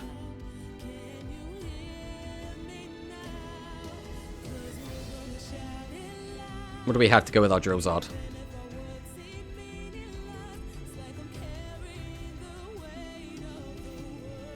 Dynamic Dream Builder. So sending a card from our hand to the graveyard, then add a Constructor 1 Build Dragon or Peaks from deck to hand. So we're going to add Peaks. Okay. Activate Peaks. Up to 15. Primal Howling to get rid of our back row, which is just our back row hate, so that's fine. Summons out the Mixer. We're going to Gamba. We do successfully Gamba, which does give us a free +1. Then we get a 1900 on top and a back row. Okay. I think that went pretty much as well as it could have gone for him. So now we just need to not brick here, because this is a actually pretty annoying board to deal with. Okay, we almost bricked, but we didn't. So we'll go Pale Rider. Yeah. Activate our skill. Target the Pale Rider. I can grab back another boss. I mean, that's never the correct decision, is it? So we say no. I'm going to tribute the Pale Rider to summon. We're going to activate the Star Trancer and summon out the Elysium. We're going to activate Pot of Avarice.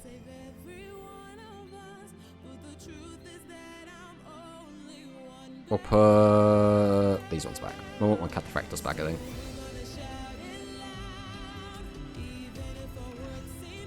That's funny, but not particularly helpful for us. I mean, I think we have to hit the back row just so we can, like, guarantee we can play the game. Then we're going to use Elysium, get rid of this, and I don't...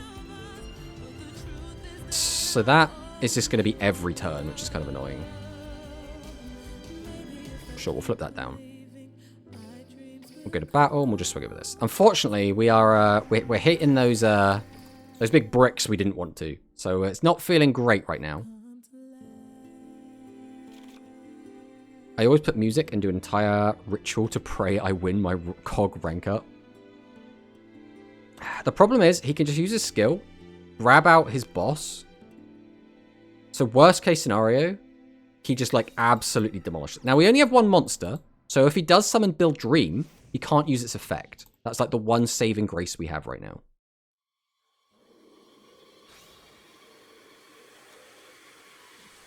Okay. Grabs that. I guess tribute these two, summon it out, activate the effect. Either that or you go for the fusion. Oh, we're just going to go for the normal summon. Oh, Christ. We're going to take a chunk here. Now we activate the effect. Okay. We're not dead, but we're not healthy.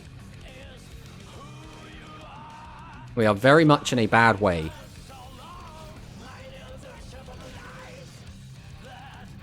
Okay, can we find anything? I mean, potentially. I think we have to hit the back row, right? He just searches out another field spell if we hit the field spell. So I think we have to hit the back row.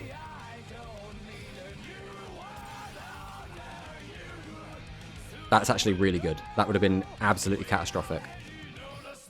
So I'll go ahead and use Void Destruction. Target this. We can grab back our Pale Rider. Pale Rider, though, doesn't do a ton here. So now we'll go Cataphract. Activate Cataphract. This gets me back an Elysium.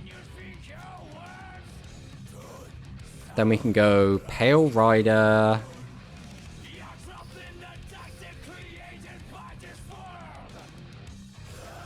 Tribute to summon this. Activate its effect. Summon out Requiem. Activate Requiem. Tribute both of these. Summon this. Go to battle. Swing over this. Swing over this. I think that's the best we got.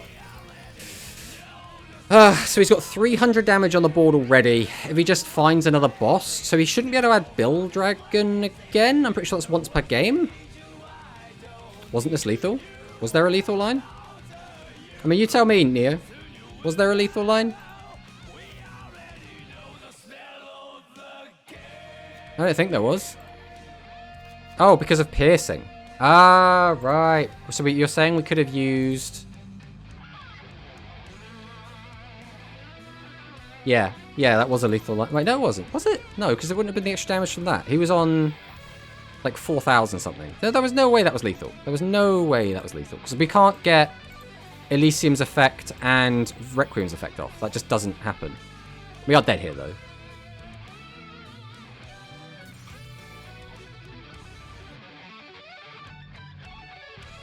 So, the only way it would have worked would have been if we didn't use Universal Storm on his back row, and then we discarded that for Elysium. But then, we would have died to his Terrace, flipping our guy down when we special summon from the hand, using Star Tracer.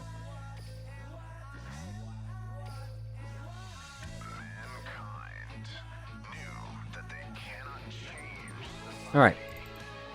That's an unfortunate loss, but again, like, we didn't particularly open very strong. He opened very strong. He won the Gamba. Let's see what we get here. I'm gonna stream this Saturday or Friday. Go for it, mate.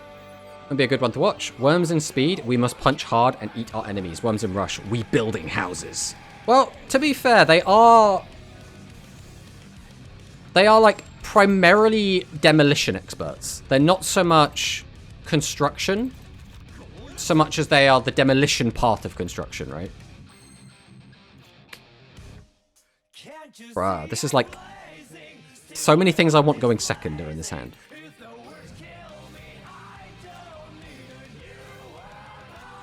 I think we just hold this. If we just get one normal summon, these two are just online. So like getting this out immediately doesn't seem like it's worth it. Like, if he just can't clear our whole board, or if we just draw a normal, which shouldn't be difficult.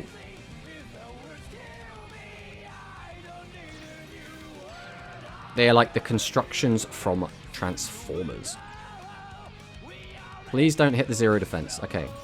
That was probably our best case scenario.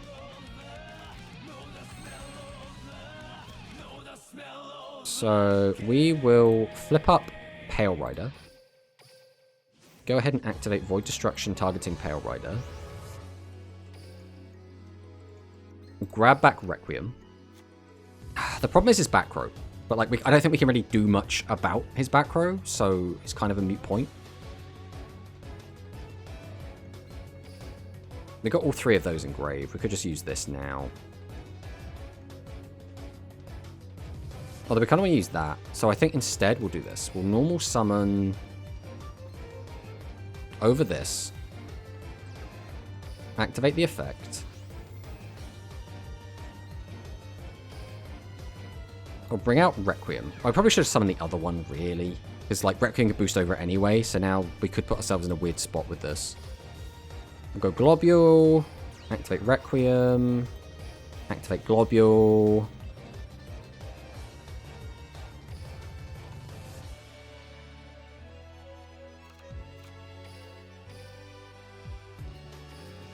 Tribute over.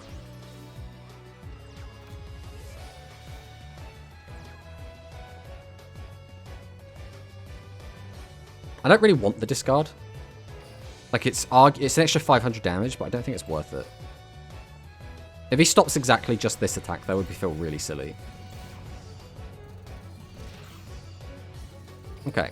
So we missed out an extra 500 damage, but we now have a Shadow Sentinel for next turn, so we can use our skill on it, so we don't have to worry about drawing into it. What's up, Saka?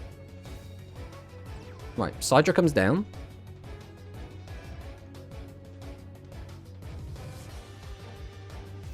Cybernetic combat customization. Our back row is really nice, though, if he hasn't got anything for it. Puts the card back. So we're going to grab Fusion or Proto. Either way, I would assume he's about to make a Fusion play.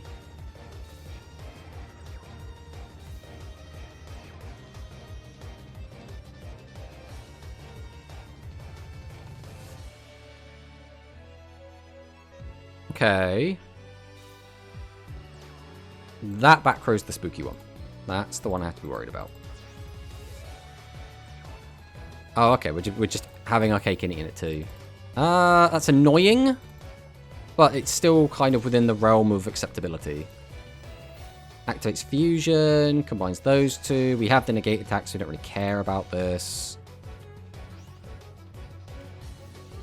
Even more reason we don't care about this. This is the only back row we have to worry about, because now it's the only back row. So, let's see what happens.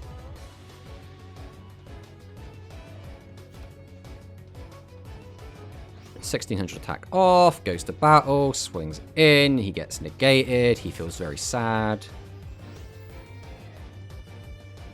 Right, if we could just find a back row hate. Yeah, baby. Now I don't have to be scared of anything. Get going. And it is a back row that would have stopped us as well. Excellent, eh? We're always adding a card. Which one do we want? It's always you, right? It's never not you. It's always you. You're the chosen one. Watch us whiff this Cataphractos. Ready? Here it comes. Oh, no whiffing the Cataphractos. Okay, we'll take that. We'll take that. We always take that. Then we will Tribute 1, Tribute 2, slap down the boy, then we'll summon, then we will go ahead and Tribute this guy, Tribute to summon out. We'll go ahead and activate Star Trancer, and we'll bring this guy out, which is pretty cool. Then we can activate his effect, and then we can activate his effect, and then we can activate his effect. We'll get rid of this, and we'll go ahead and flip this down, and then we'll go to battle, and we'll swing over this, and GG! Victory! How are you feeling about Dark Galaxy? Dark Galaxy feels pretty cool, Parko. Is it, like, crazy? Is it insane? Is it bonkers? Is it ridiculous? Not really. Does it feel strong? Yes.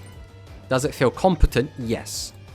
Do we think it's going to, like, dethrone Metarian as the best deck in the game? No. That's not happening. Hola. When no brick yay, when brick nay. I mean, that's basically what it comes down to. A lot of the time, I feel like we want to be playing, like, super aggressive, but we just don't have the means to clear a lot of back row. That's kind of how it feels right now. But, like, I don't want to stick a load of extra spell cards in the deck, because then One, you could just draw into them. The only thing realistically you take out for the extra spells is going to be normal summons, and they're already a bit of a premium. That's a hand, isn't it?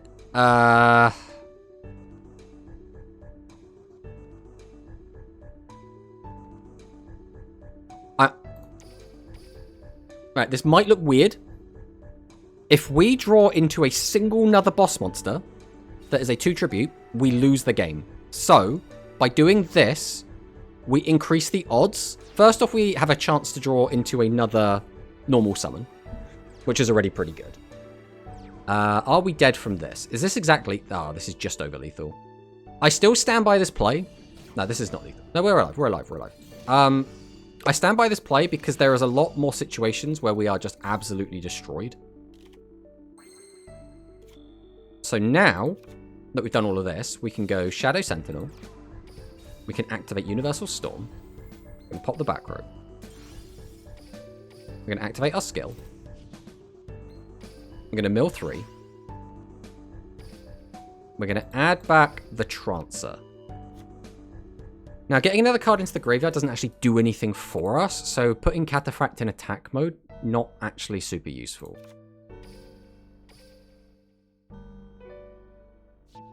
But do we need to leave the 1500? I think we probably do.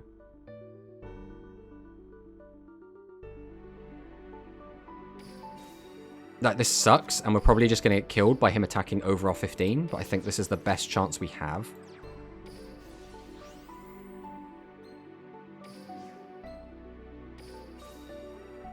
So we're going to play to our outs. That is what we're doing right now. So we have the piercing, which is nice. I don't think the piercing's going to matter. It's 300 plus that. I'm always attacking over this. We'll do this. Swing over this. And we swing over this. This is just unfortunately what happens when you just open a whole bunch of tribute monsters, right?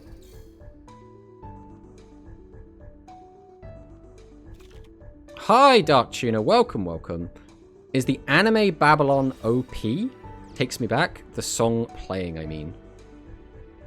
I don't know what the last song we were listening to is. This one's Besaid Island. I mean, we're just dead here. There's nothing we can do. Unfortunately, we were kind of like...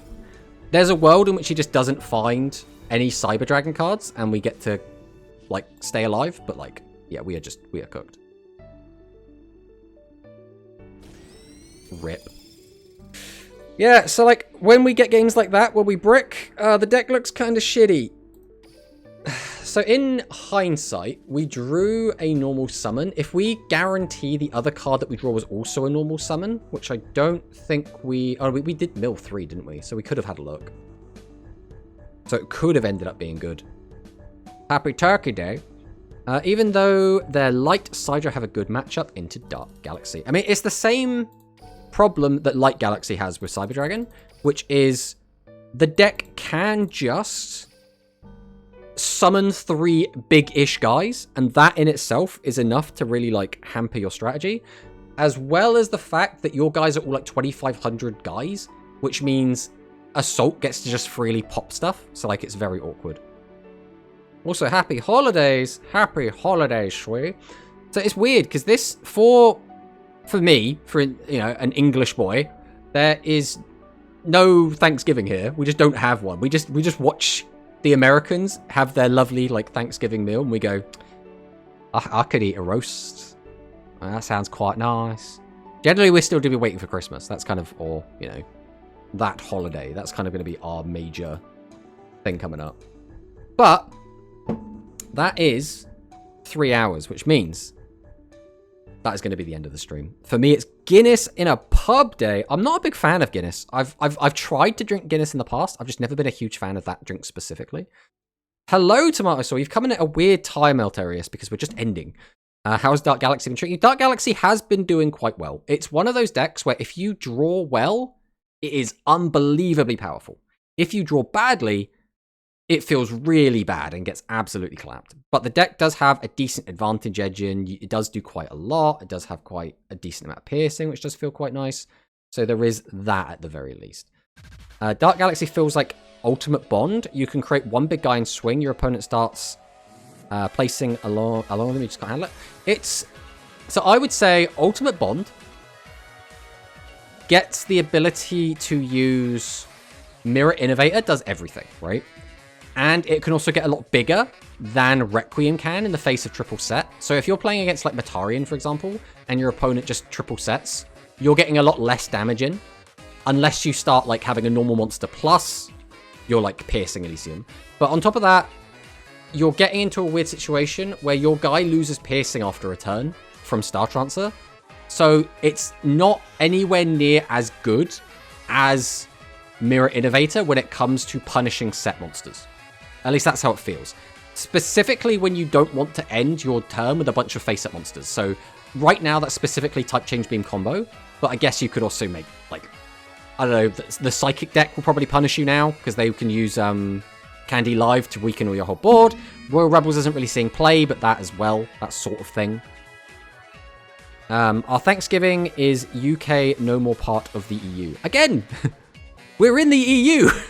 We're not in the EU because the problem is EU is a double abbreviation, right? It stands for Europe and the European Union, right? So EU gets shortened from Europe and European Union. We left the European Union. We are still in Europe, right? We can't leave Europe as much as we would like want to, or if we could. I don't think we would if we could, but if we could leave Europe, we still wouldn't do it, right? Or we couldn't do it. Like, we're just kind of there. Psychic best deck. Psychic did do well. Psychic did take second place in a tournament, so that is something. Dark Galaxy is like more focused on Requiem, but not as swarm heavy. So Dark Galaxy is... It's kind of like a cross between Light Galaxy and Ultimate Bond machines, right? The deck is able to have a decent amount of advantage. It's able to like generate resources to a certain extent. It's able to like discount things, special summon bodies, get these extra pluses to the hand. It does all that quite well. And it has piercing damage, which also feels pretty good. It can be a very, very fast, very, very aggressive, I'm going to like plow into you and just get a load of piercing damage in and take you out of the game like Galaxy does. But it feels like it's worse at the piercing game than Ultimate Bond is. It's worse than Light Galaxy at the rushdown game. But it's this nice spot in the middle where it kind of does a bit of both. So like, whereas Light Galaxy kind of stalls out, they run out of like steam, and they kind of, if you don't kill them by the time you've used up all your spell cards, you lose. Dark Galaxy can just keep going. But they aren't as aggressive on the first few turns unless you draw very, very well. Because we don't really have any, like, searching, right? The primary thing that you get with Light Galaxy is you get to tutor out your Secret Order. You get to immediately set up the graveyard for your Secret Order. You get to search for your Meteor Charge. Dark Galaxy doesn't get that. You just have to naturally draw into it, or mill it off the top 3 with the skill, and then draw into it. But even then, you don't get the mill unless you have a normal monster out, so it's a little bit more luck-reliant. So a balance of both. Yeah, that's how I would describe it. It's a cross between those two decks. It doesn't do what either of those two decks does as well as those decks, but it does its own thing quite well, and it never really runs out of steam, because the whole deck is mill, shuffle back, mill, shuffle back, mill, shuffle back. And it's just that again and again and again, so you will just never run out of steam. The deck will just keep going until you run out of life points, right? That is going to be it for today's stream. We will be back again. We might play on Sunday. No, we actually probably won't play on Sunday. I am going to be busy on Sunday, so we probably won't be streaming on Sunday. We might do a stream on Sunday. If we do, it'll be a very late stream if we do one on Sunday. But other than that, we'll be back on Tuesday with another new deck. I'm not sure which one we'll be playing. We will just have to wait and find out. Don't forget, there will probably be a Quantum Rush today. I don't know for surezies, but there will probably be one, so make sure you sign up, guys. We want to hit 50 players at least in that tournament, guys. Come on. But thank you for watching the video. Thank you for watching the stream, and I'll see you next time. Bye-bye.